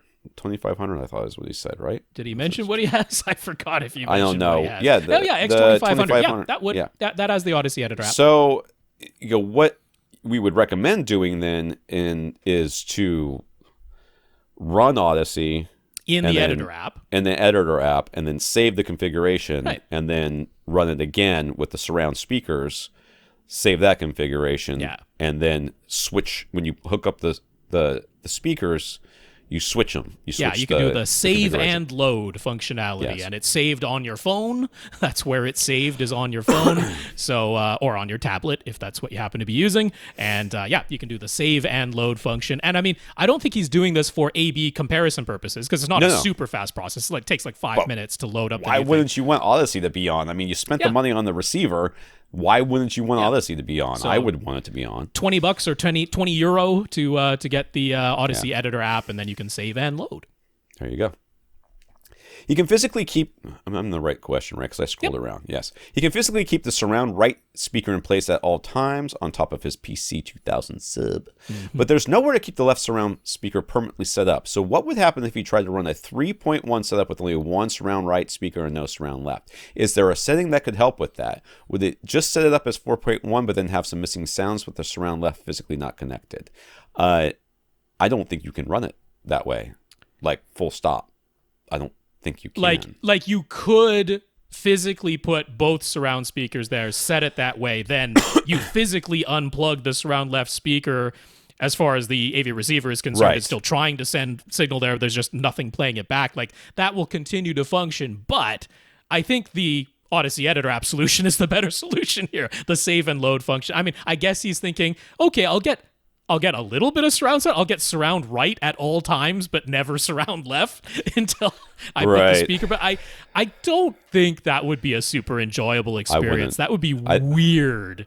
I think I would not do that. I would rather have, I've got in my Odyssey editor app a configuration for 2.1, a configuration for 4.1, and I save and load through the Odyssey editor app. That's when your wife's getting the baby ready to go wherever they're going to go. You start uploading. You start loading the load because it takes like 10 minutes or something like that. 5 to 10 minutes. Yeah. So we always seem to recommend having the surround speakers facing directly at one another and firing straight across the room, slightly behind the seats. Why? In the Dolby diagrams, do not look at the Dolby diagrams. For the love of God, people, I do not know who makes those diagrams, but there's a special circle of hell for that person for what they have done to me. I might have some opinions about this. Subtle, Tom, subtle. In the Dolby diagrams, the surrounds are aimed at the listener. So why do we say not to toe in the surrounds and aim them at the primary seat? Because that's not how you're supposed to do it. That's not the way that this is supposed to work. But why? He wants to know why. Why? So the idea here, first of all, many of these speakers that when these diagrams were created, even the older diagrams, which were before Atmos came out, they always have the speakers pointed at the person, even though the speakers that people were buying were all flush wall mounted and faced directly in the room and sometimes pointed in multiple directions and stuff. The idea for surround speakers is that it is a more diffuse sound. Yes, with Atmos, we want monopole speakers, not bipole or dipole speakers. We want simply because we want them to be slightly more accurate as far as placing sound within directional, the directional, or the 3D space behind you, but we still want them to encompass be a more diffuse sound than what you're experiencing from up front. Even up front, we do not say point the speaker at your face unless it is a center channel, and most of the time, you still don't want to point the speaker at your face. You want it to be a little off axis from that tweeter. Yep. Speakers just usually are not meant to be directly on axis to you unless they're electrostats. Yep. So electrostatics, you gotta be bang on axis. Yeah. So there is a sweet spot of toe-in, and we talk about toe-in on this podcast quite a bit. There's a sweet spot of toe-in where the speaker sounds the best, and you want that entire couch to get that same, that same sound. And that means not, if the only sound that was really, really good coming from a speaker was dead bang on center, then you would literally be the only person on the couch who would get it, which is exactly what happens when you have electrostatic speakers. There's one person who gets the good sound. Yep, all agreed. You want a little bit more diffuse sound. You want to be off axis. But you know what? You are absolutely free to try it. There is no reason why it's your system. You can, if you want to trial and error it, we got zero problem with that. So have at it if you want to, but that's our reasoning. That's all. But I will tell you that those diagrams are just the worst. And I really wish they would not be that way, but they are that way. Because that is not accurate for how you should do it. And yet, go to Reddit or any home theater AV forum and look at people's pictures of their systems, and that's exactly how they have things set up because of Dolby. And Picture's worth 1,000 words. And they look at the picture and they go, "That's the way it's in the picture. Yeah, that's the way I'm gonna set it up at home." No matter what they see in any professional settings, just go to the movie theater. Go to the movie theater. Are they towed in all over the place? No, they're just facing straight out. So I'm guessing his family. Wow, we're all the way up to G here, dude. I know, he's got a lot. They often watch TV during the day when the room is bright and there's sunlight coming in through the windows behind the TV. And even when they watch at night, it's dim, but there's still a fair amount of light in the room. What picture mode or modes should he be using? I'll let Rob answer this one. I need to go grab some more coffee. I'll be right back. Sure. Yeah, so I will say the easy one is if you actually want to switch between two picture modes and have a day mode and a night mode, there is an ISF dark mode and an ISF bright mode. And those refer to the room. They're not referring to the image on screen. ISF dark room mode, they don't put the word room in there, but that's what it should be, versus ISF bright room mode. And I would absolutely recommend using both of those. He mentioned filmmaker mode. Filmmaker mode is very dim. It is meant for a pitch black room, and at no point does he have a pitch black room. So I wouldn't really encourage you to use the filmmaker mode as your standard in this case. I would use the ISF dark mode for at night and the ISF day mode for during the day. But I know he's going to mention this coming up, and I'll roll right into them. He's saying how should he tune the picture mode if he's finding that the image looks too dark? Should he just adjust the OLED light setting, or should he be changing the brightness setting as well? You don't really want to touch the brightness setting, the one that's labeled brightness. That is your digital black level, and that has a proper level it should be set at. And honestly, the default level of 50 is correct on an X series OLED from LG. So leave the brightness, the one that's labeled brightness, alone. You can adjust the OLED light setting. But honestly, the one that's going to make the most difference in a dim room versus a bright room is the gamma setting. And there, if you're in ISF dark mode, it'll have set the gamma to either BT 1880. You can go back up to when we talked about what that means, or it will have set it to 2.4. That is for a dark room. And I mean dark, not dim, dark room. If you're in a room that always has some ambient light, even at night, and particularly during the day, you're going to want a 2.2 gamma, or even I think 1.9 is available in the menus. In the bright sunlight part of the day, you might want to set the gamma to 1.9. I think that's the other option. And maybe at night, where in his case it's dim but not dark, you might want to set the gamma to 2.2 in that instance. The gamma is going to make a bigger difference. If the overall image just looks too dark all the time, the gamma is going to make the bigger difference. That brightens all your shadow detail. That's what keeps everything from looking murky, as opposed to just, the brightest thing looking dim. You're not really very good at detecting that. So that's what I would do there. ISF day mode, and maybe switch the gamma to 1.9, ISF night mode or dark mode, and maybe switch the gamma to 2.2 there. You can follow the settings over at our Artings. I'll have a link to that as well. I'll just carry on because this is all the same thing. So, I'm back. Okay. I is where we're on. Oh, you're on I. Yep. Okay. So one thing I did want to say is it doesn't look like there's windows other than on that wall behind this TV. I don't know if there's anything on the side, but there's definitely I'm guessing, behind the TV. Yeah, we can't see the left side of the room at all. We can see the right side of the room and the front of the room in his pictures. So there's no reason to think that you couldn't just put up some blackout curtains. And I say blackout, they do not have to be black. Okay? They can be like everything you've got in your house is pretty white. Yeah, yes. light opaque. They just need to be opaque, which means they have to have a solid backing on them. And I mean, here in the States at least, they are not expensive. Nope. You can get them from Amazon for almost nothing. Yeah. And you can have them, and just pushed open, like you have your curtains right now pushed open. And then when you want to, make it dim at night, you can do that, or even dim during the day. You can do that. So don't be so tied to, or thinking that you can't have, more light control in here. You probably can. So it's a bit of a hassle to change picture modes. Well, get curtains. Those are easy to close. There's no direct individual IR command to go straight to a given picture mode, and he's set up his Harmony activities to mainly control the Fire TV or Panasonic player, so he has to pick up the LG remote and go through the menus. Is there an easier way to quickly change picture modes?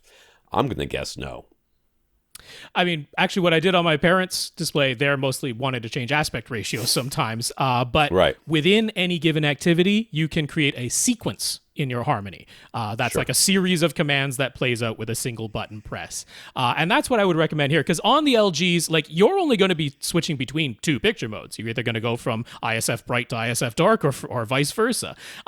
So you don't have to go all the way into like the deep picture setting menu. You just need, as soon as you press settings on the remote, on your LG TV remote, you get the little bar. I'm pretty sure the very first option right there is the picture mode. So you just need to be able to press settings, okay, left or right, because you're just going to be going between bright and dark, so left or right, and then okay again. That's really all you need to press. So you can set up that sequence in your Harmony activity.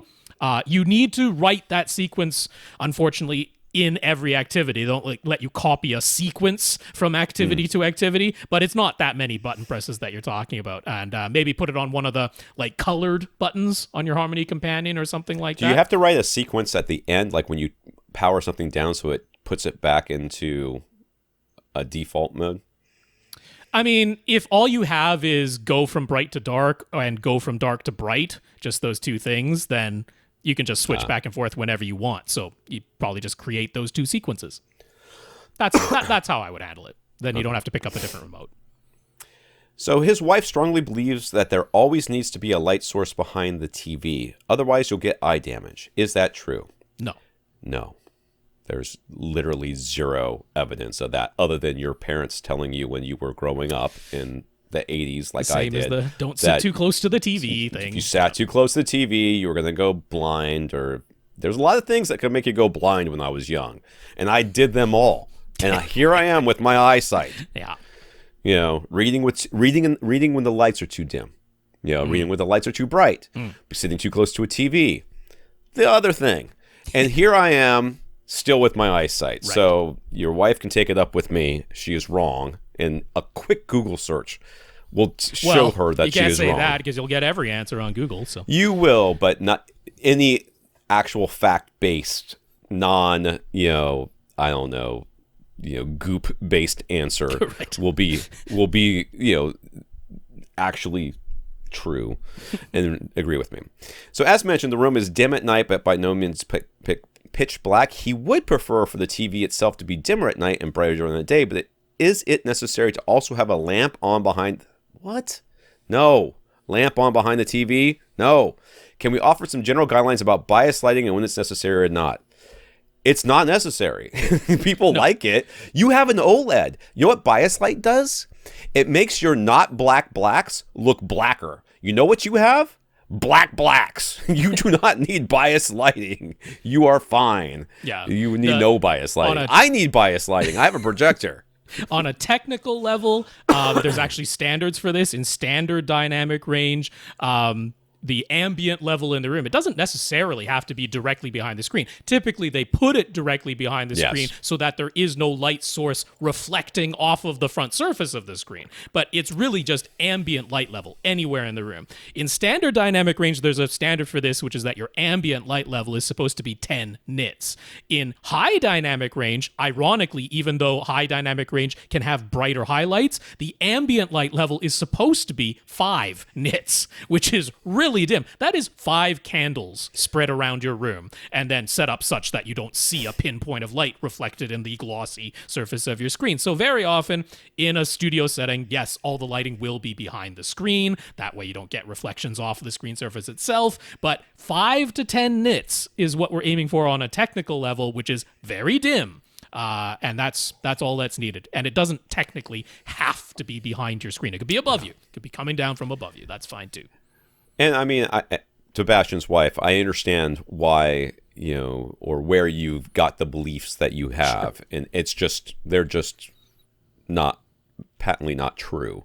And you don't have to worry about your eyesight. It doesn't do anything to you.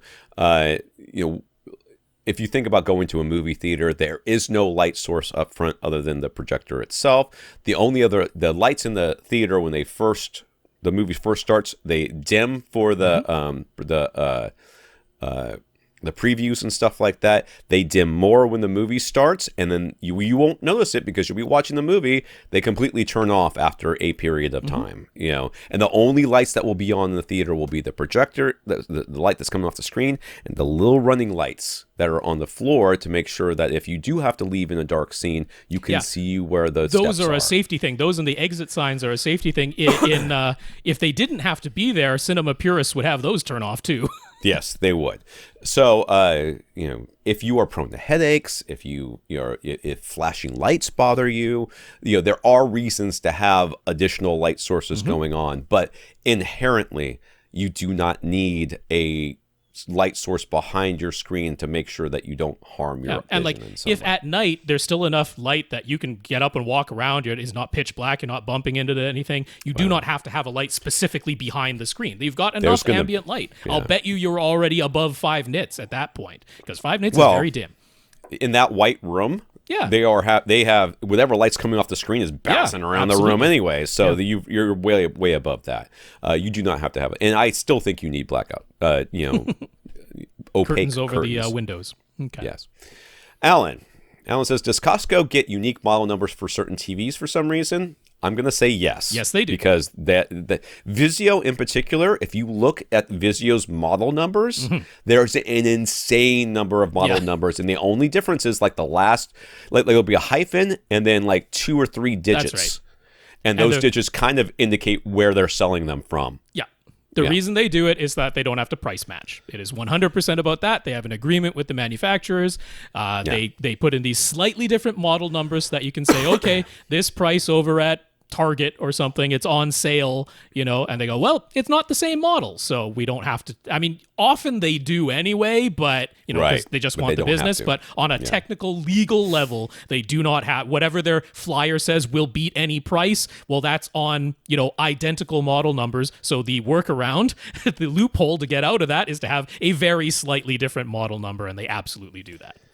He says, are they actually identical to the TVs sold at other stores, or are they genuinely different in some way? For example, the LG C1 OLED's full model number is OLED 77C1 PUB, but over at Costco, it's OLED 77C1 AUB. The only difference is the P versus the A. But is that strictly the name, or the performance or feature differences? That is the name. In that one, it is strictly the name. There are instances where sometimes the bundled-in remote is slightly different, or there have been cases where one of them has the little analog video breakout cable and the other one doesn't. It's really minor differences. So we can't say across the board in every instances they're literally identical in every single way, but it's very minor differences if there are differences. It'll be something in the accessories or maybe one of the ports. I remember one model had 2 USB ports and the other one only had 1. It's like that type of difference. Yeah. The functionality of the actual device itself, the TV, the receiver, the whatever, the Blu-ray player, whatever it is that has a slight model number change, the main things that it does are identical. It's just going to be 1 or 2 little small differences, like Rob said. And they do this they do this like crazy. Matt and Steve. So we're combining 2 other questions here. Matt is still in the planning stages for his future dedicated room, and it'll be 22 by 16 by 10. Even though the room isn't built yet, he's already researching pre-pros. Stop what you're doing. Take a shot, DJ, because I'm about to break somebody's heart. He's leaning towards a Yamaha CXA 5200, mainly because he already owns a Yamaha RXA 3070 receiver, and he loves it. I can't. Sometimes I just can't, Rob. I just can't. But if you watch any home theater videos on YouTube, everybody seems to be saying that Dirac is the latest and greatest, and naturally, Yamaha doesn't have Dirac. God. Furthermore, he doesn't mind putting in the time, so he's actually found that he got great results by measuring with a UMic 1 and then using Room EQ Wizard to calibrate parametric EQ filters. He can manually put those into his Yamaha. This has pretty good manual PEQ support system. It's good, pretty good manual system. So if he went with the Yamaha Pre-Pro, would he be giving up a whole bunch of audio quality if there's some wizardry that Dirac can do that Room EQ Wizard, Yamaha's PEQ plus a bunch of time cannot?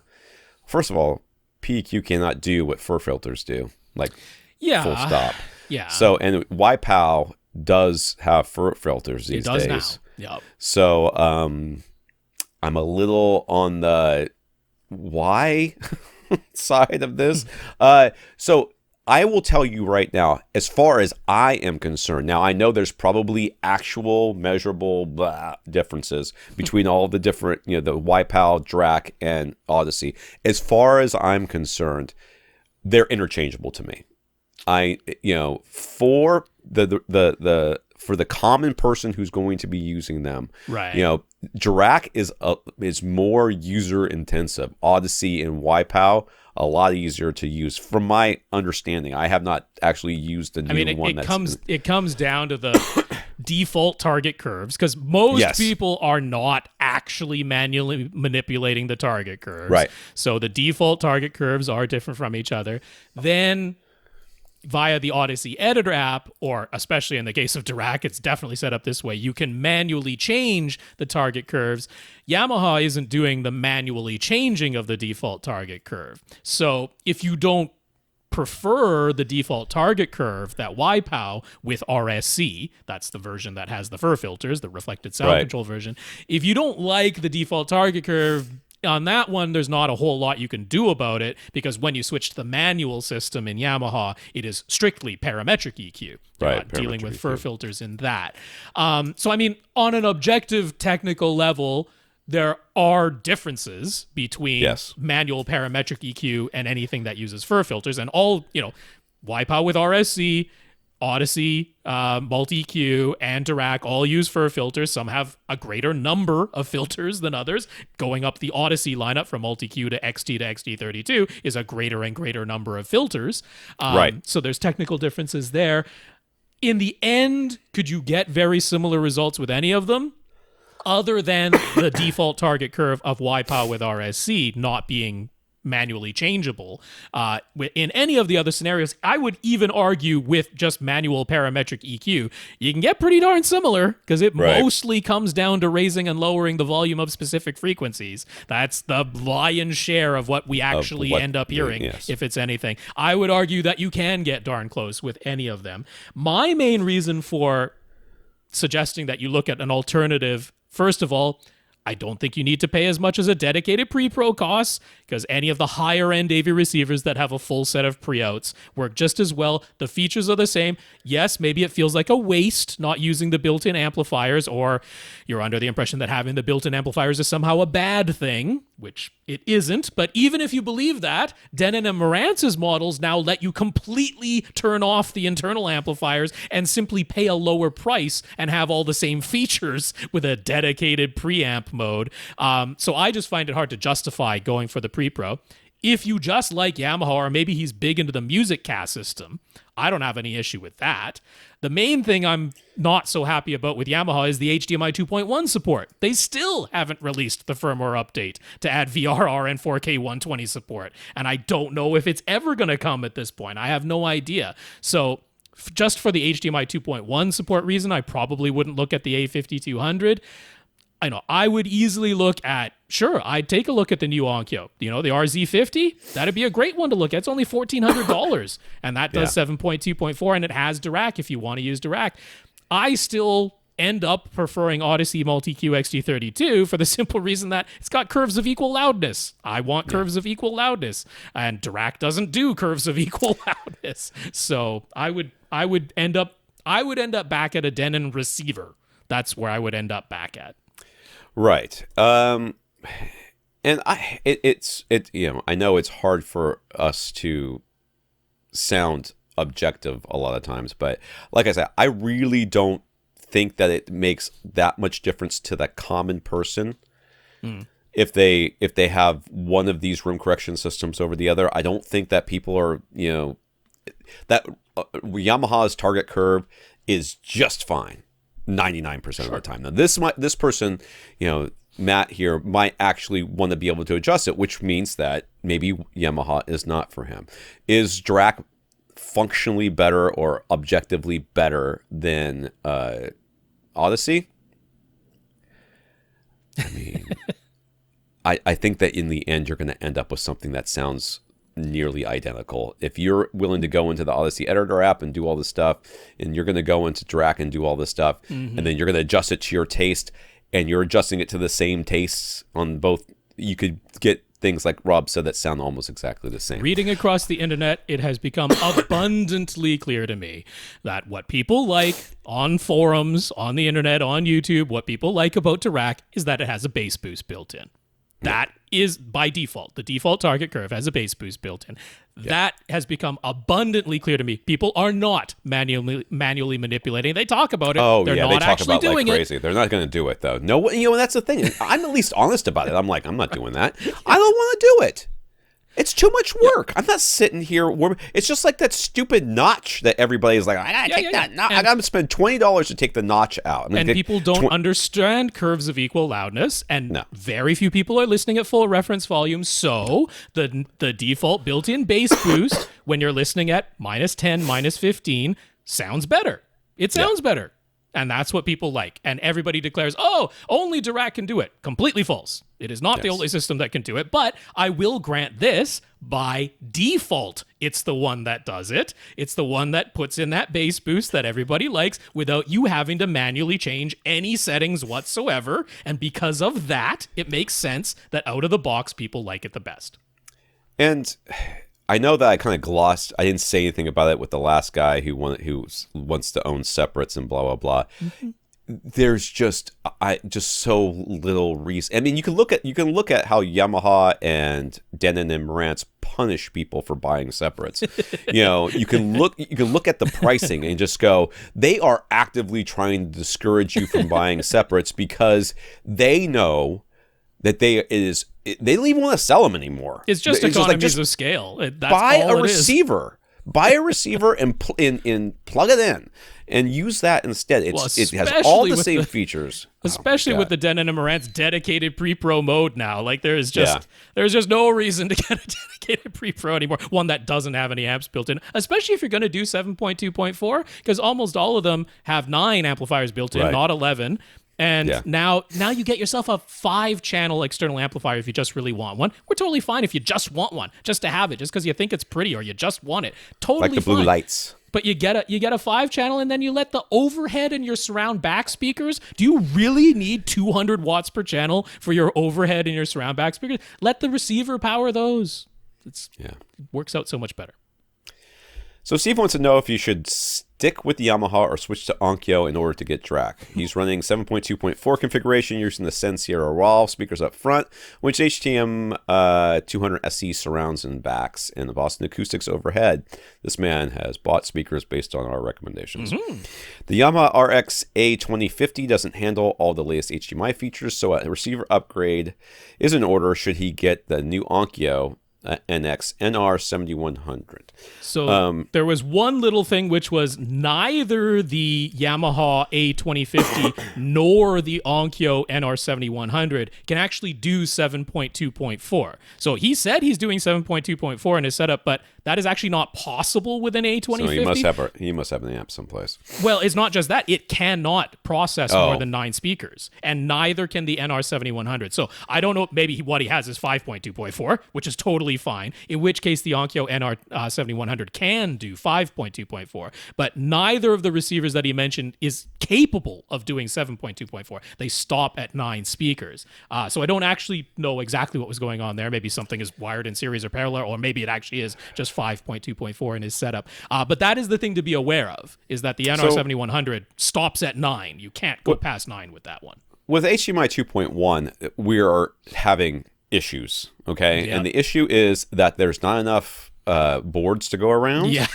And everybody's scrambling, trying to get some solution out there. So Denon recently has released a couple of entry-level receivers that have 3 HDMI inputs that are 2.1 full bit bandwidth, everything. Got all the bells and whistles. Yeah. Then their last year's receivers, which were supposed to be 2.1, but everything was broke. Yep. They released a solution, which was that one box that would do the 1 in, 1 out, which was free. Or if you buy one now, and it is one of the newer ones, it is built in. It now has a single HDMI 2.1 in and out that is full bandwidth that will do everything it's supposed to do. The other solution is that 3-port box that you can buy for $100 or whatever. $200. $200, and match it with. I don't even know if it works with the new receivers. I don't know how that thing works. It's 3 in, 1 out. So you take those 3 inputs, put it into the single HDMI 2.1 input on those higher end Denon models, and that's how you get HDMI switching on those. Whereas Onkyo just has the 3 in. Switching built into them in their new models that came out. Unfortunately, Yamaha solution is not only piss poor, but also doesn't work. So they keep promising it will. We're getting close to the end of the year here, Yamaha. We're still waiting. So they have. They have promised board updates, which you send your receiver in, you get a board, and then it comes back, and then there's supposed to be a firmware update. But it's not full bandwidth. It's not going to be full bandwidth. It's like limited bandwidth, and I cannot recommend a Yamaha receiver right now because of it. And we wish we could, but can't. There's no go-to. Right now, Onkyo is like the best that we've got. Because it's the only one that has... And we're still trading there, because, I mean, some people have them, but the shipments on those are spotty, too. It's really spotty in terms of actually getting them shipped to people. So I want to push you towards, a lot of times I want to push you towards Denon Marantz because, the Odyssey and everything else. But the new Onkyos are kind of the best, if you can find it, best solution for HDMI 2.1. Yeah. I want to stress, though, that HDMI 2.1 is gamer almost exclusive. It really is. Stuff. It really is. If you're not plugging a PS5 and an Xbox Series X or S or whatever it is into this thing and gaming at 4K 120, you have no need for HDMI 2.1 at all. If you are going to hold on to this thing for 7, 8, 9, 10 years, then I understand wanting to have it. I understand that. I'm 100%. But understand that right now, those are the only people that are getting. And these people are all over the internet. Oh, this is ridiculous. I was going to buy a receiver, and now I'm not going to do it because this. I'm like, dude, have you seen your profile pic? You are 100 years old. You are not PS5. That you're not the target audience that for HDMI 2.1. Don't tell me it all. I'm not saying that old people can't game. I'm an old person and I don't game. So there you go. I guess. But for Steve, the clarification, if you do want 7.2.4, 11 speakers in Onkyo's lineup, you'll need to go up to the RZ50, the RZ50, because the step down just stops at 9 and cannot be expanded any further. Like we say, we wish we could recommend Yamaha right now, but it's just tough to do. So the alternative then is like a Denon X3700H, which only has the single HDMI 2.1 port built into it. You could, for $200, add a 3-in port, but that's why, in the end, price-wise, that RZ50 ends up being the best deal. Right. Garrett's setup is in a multi-purpose basement. The room is roughly 15 by 25 with an 8-foot ceiling, but it's got an opening to the rest of the basement. Why won't they just tell us all the dimensions, Rob? I don't know. I don't know what they are. Maybe nobody does. Well, why won't they tell us though? We get this all the time. This is my theater, but it's open to the kitchen. I'm like, well, how big's your kitchen? I mean, give us the rest of it. There's no door between the basement and the upstairs, so it's literally the whole house. It's all the open. They're only going to be in this house for about a year, so he doesn't want to put much effort into making changes. But things are not ideal because even at what he considers a moderate volume, he gets the turn it down notice a lot of the time. Mm-hmm. I have a solution for you. It's called door. Is there any way to block some of the sound transmission short of installing a door? Did you hear what I just said? We're not going to be on board with curtains, are we? Yeah, sure, dude. What, you want to go to your local X-ray technologist and steal all their bibs, sew them together into lead-lined bibs, sew them together into one big curtain, and then pleat them and hang them from your ceiling, and make sure that you Velcro them very securely, or preferably just attach them to the wall somehow so that you can, it's not going to work, my dude. It's not going to work. Yeah, so, no. Definitely not those sheer IKEA curtains from last week. Headphones are your actually, solution. Yeah, I mean, if nothing structural is possible, then yes, switching to headphones would definitely get rid of the turn it down complaints. I mean, if there is a doorway for your theater, I mean, it has to be some kind of solid partition. Do you have a big old spare mattress that you can lay up and block the doorway? Like that really? Might be yeah, enough. Yeah. I mean, you have to physically block the opening. That's what you have to do. You have to physically block the opening with something, whether that's installing a door on hinges or having some kind of solid barrier that you can put up there. There are the mass-loaded vinyl, essentially big, huge blankets that you hang them on hooks and then you Velcro them around the edges. But if you're going to do all that, you might as well that's put worse a door than a door. Up there. It's worse than a door to put that Velcro stuff up. It's worse. Yeah. But yeah, you have to have some kind of solid barrier in the opening to your theater. That if it's a doorway, then if you can manage some kind of solid barrier, that's what you need to do. Yeah, there's no solution here. That's not a door. He says, what about acoustically treating the room? Is it even worth it? Nothing is going to be permanent. What would be the easiest kinds of panels to maybe just hang on the wall somehow and then easily remove them when they move next year? Every single acoustic panel that you could hang on the wall is easy to remove. And I mean, I can see not wanting to do the Z-clip system because that's actually screwing into the wall. It's not. You don't have to do that. Just get the little weird those little question mark looking things that you shove into the wall and flip them, and then it grabs your. That's what I use, and they work great. You can actually look on. I'll give a link for this on how to hang acoustic panels the right way. I would suggest getting your panels from Gick. If you want to buy pre-made panels, get the ones from Gick. They hang on picture wire. They hang on picture wire like any picture that you would hang, and I mean, as long as you're okay with a picture wire picture hanger, that's pretty standard. I don't know many. Even if this is a place that's renting, I use. I've never heard of a place that's renting that you're not allowed to put just picture hangers on. So that's the stuff that I use on mine. You literally wouldn't even need to they will have a hard time seeing the hole. Yeah. You could just when I was renting, we used to use toothpaste to cover up all the little nail holes that we put in. That being said, you ask if it's worth it. It is definitely worth it to make it sound better in your basement. It will do nothing for the sound transmission that's going upstairs. It will not make it quieter for the people upstairs. It will do nothing on that front. I would keep it pretty simple. I wouldn't go overboard, right? I'd get maybe 4 panels, something maybe 6, like that. Yeah. But behind your head, first reflection points. That's all I would do in here. Yeah. And then when they're the picture wire hanger style, easy enough to take with you and put them up in any other room. Yeah, I agree. That's what I would do too, because they are easily transferable. Yeah. Excuse me. He'd like to get his first ever projector. He's visually impaired, so the resolution isn't a top priority. He'd just like to have the sheer size, and since the room is fairly long, he can sit anywhere from 10 to 15 feet away. It would be easiest if he could put the projector on the table. Again, no permanent installations, but that wouldn't work with the projector behind the seats, right? He's never used a projector before, so even the basics are all completely new to him. He's just looking for an entry-level 1080p is fine. It seems as though BenQ and Epson get mentioned the most. Any suggestions on what he should get? There is no reason why you cannot install a projector in front of you or between two seats. Like in the middle of the room, if you put a recliner on either side and a projector between you and project from there. I've seen those setups before. Sure. If you're now, of course, you get an ultra short throw projector, and then that makes things a lot easier. But you're limited in your screen size to between 100 and 120 inches. You really can't do larger or smaller than those because of how ultra short throw projector. And the price is going to be higher for ultra short throw.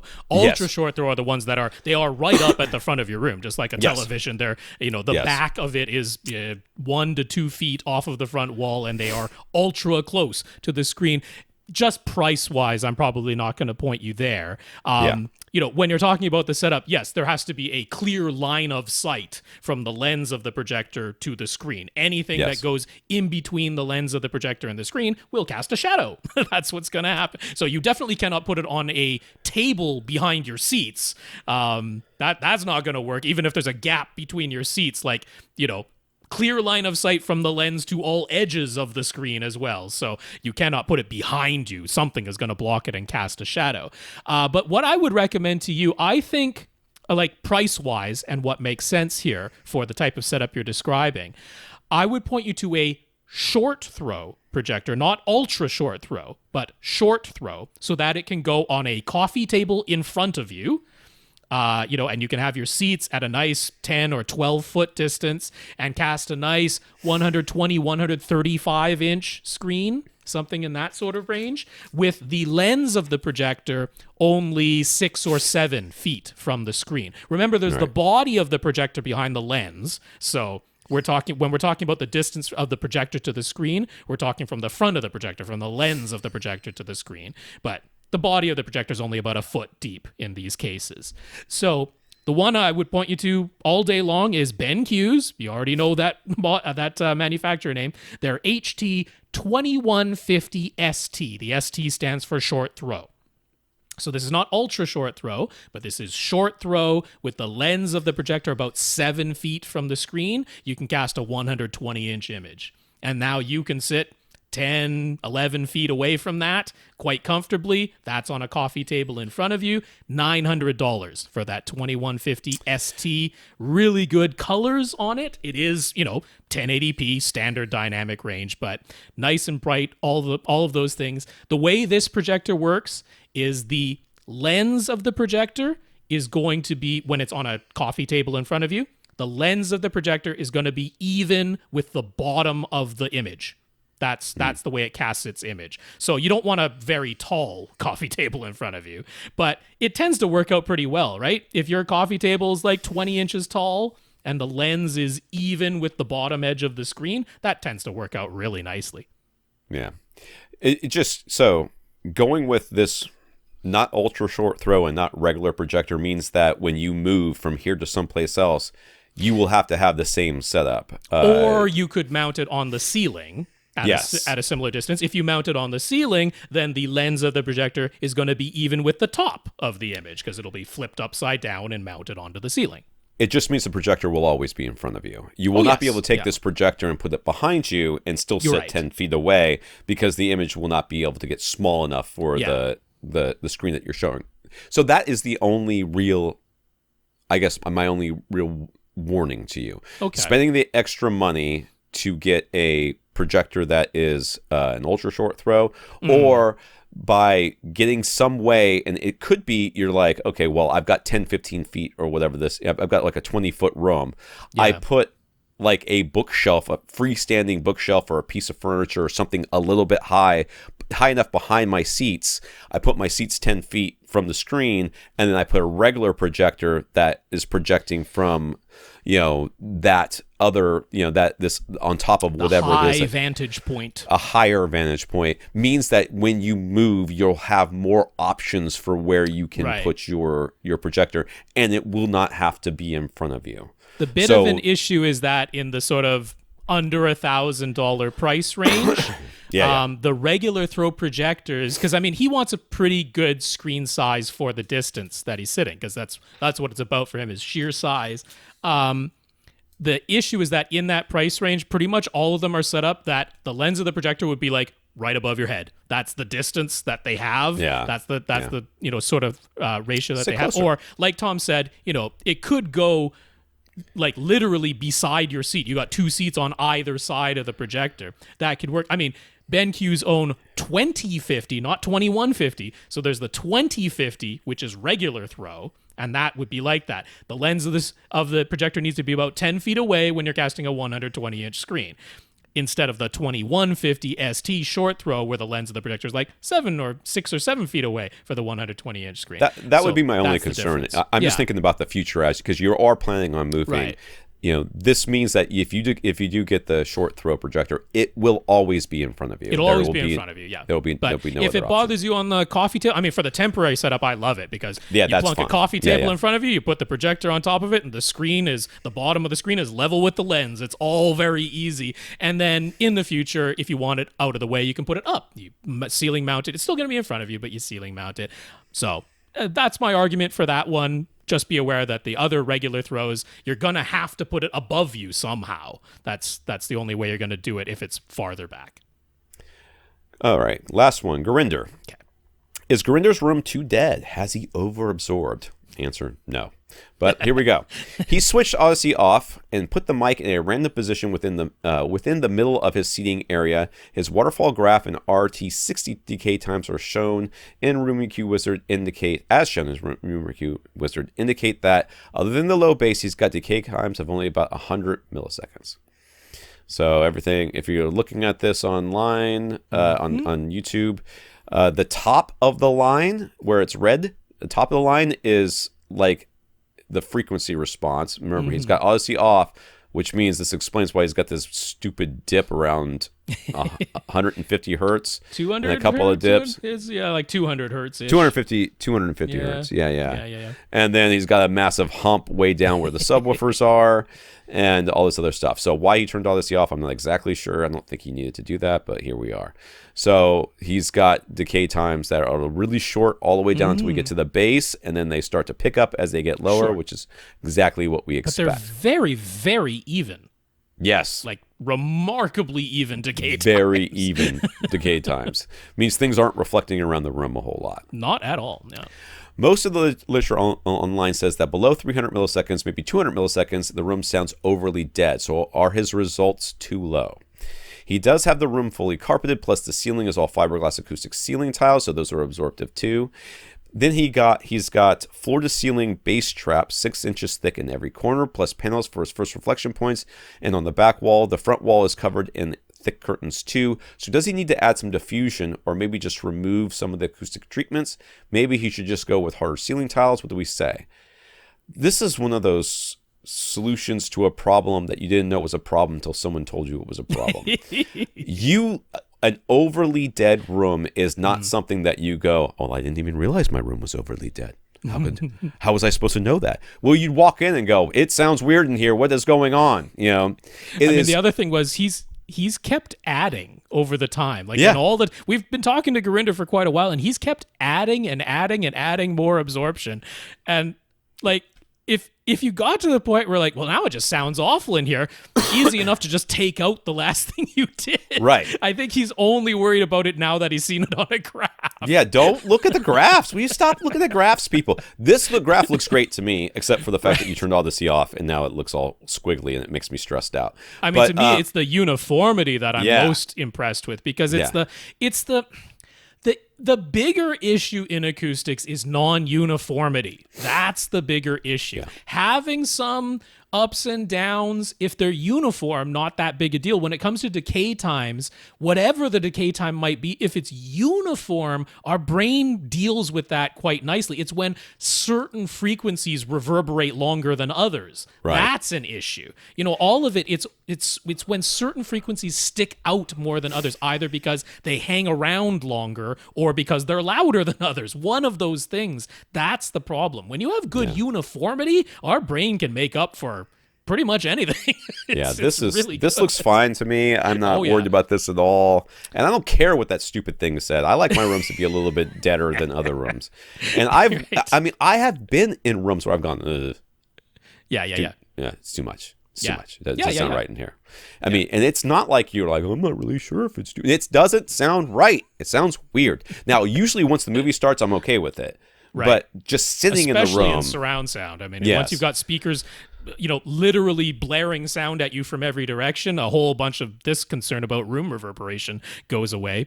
Actually, in both directions, whether the room is more reverberant than the specific or the talk online says it should be, or less. In either instance, once you have a whole bunch of speakers all producing sound, that tends to go away because it comes down to the ratio of direct to reflected sound. And once you have a whole bunch of direct sound because you've got a whole bunch of speakers, whether the room is too, quote unquote, too reverberant or quote unquote not reverberant enough, almost all of that goes away. There's Sean Olive actually just tweeted about a study that reported exactly that over at the Audio Engineering Society. So that was kind of funny that came in. It also, this all relates back. I said we probably wouldn't get to Gurinder's question, but we went long, so we did. This notion that if you added diffusion, somehow it would increase your decay times. It wouldn't. No. If it did anything, it would decrease the treble decay times even more than you already have, and you definitely don't need to do that with the uniform results that you already have. So ultimately, the question is, when you go in there, do you think it just sounds uncomfortable? Are you avoiding going into your theater now because it sounds so dead? Does it sound like your ears are plugged? Are you sitting in that room when there's nothing playing and you can hear your heart beating in your ears?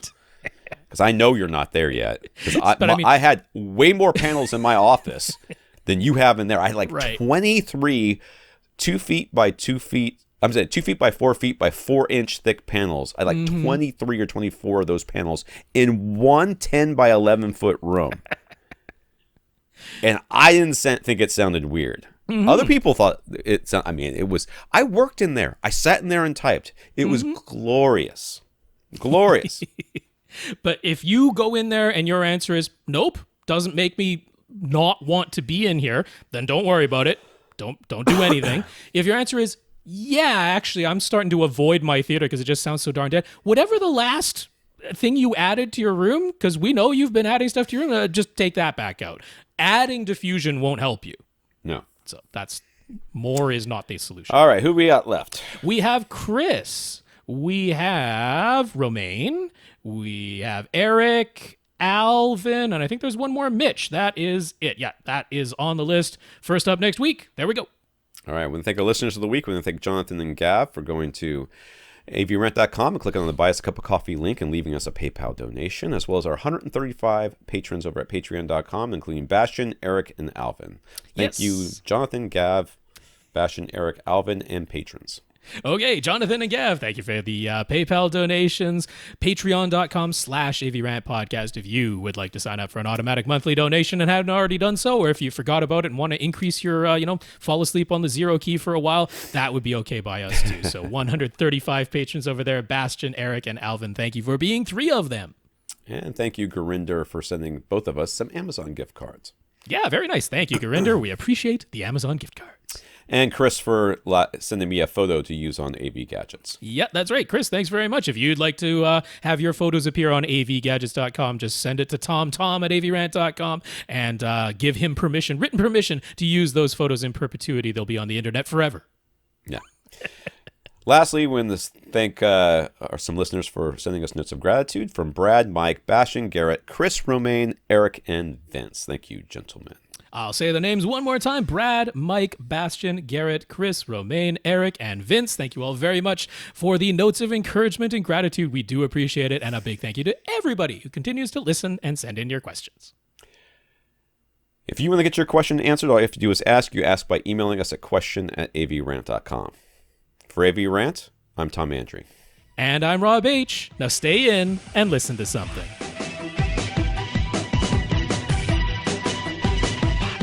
Want your question answered? Send it to question@avrant.com.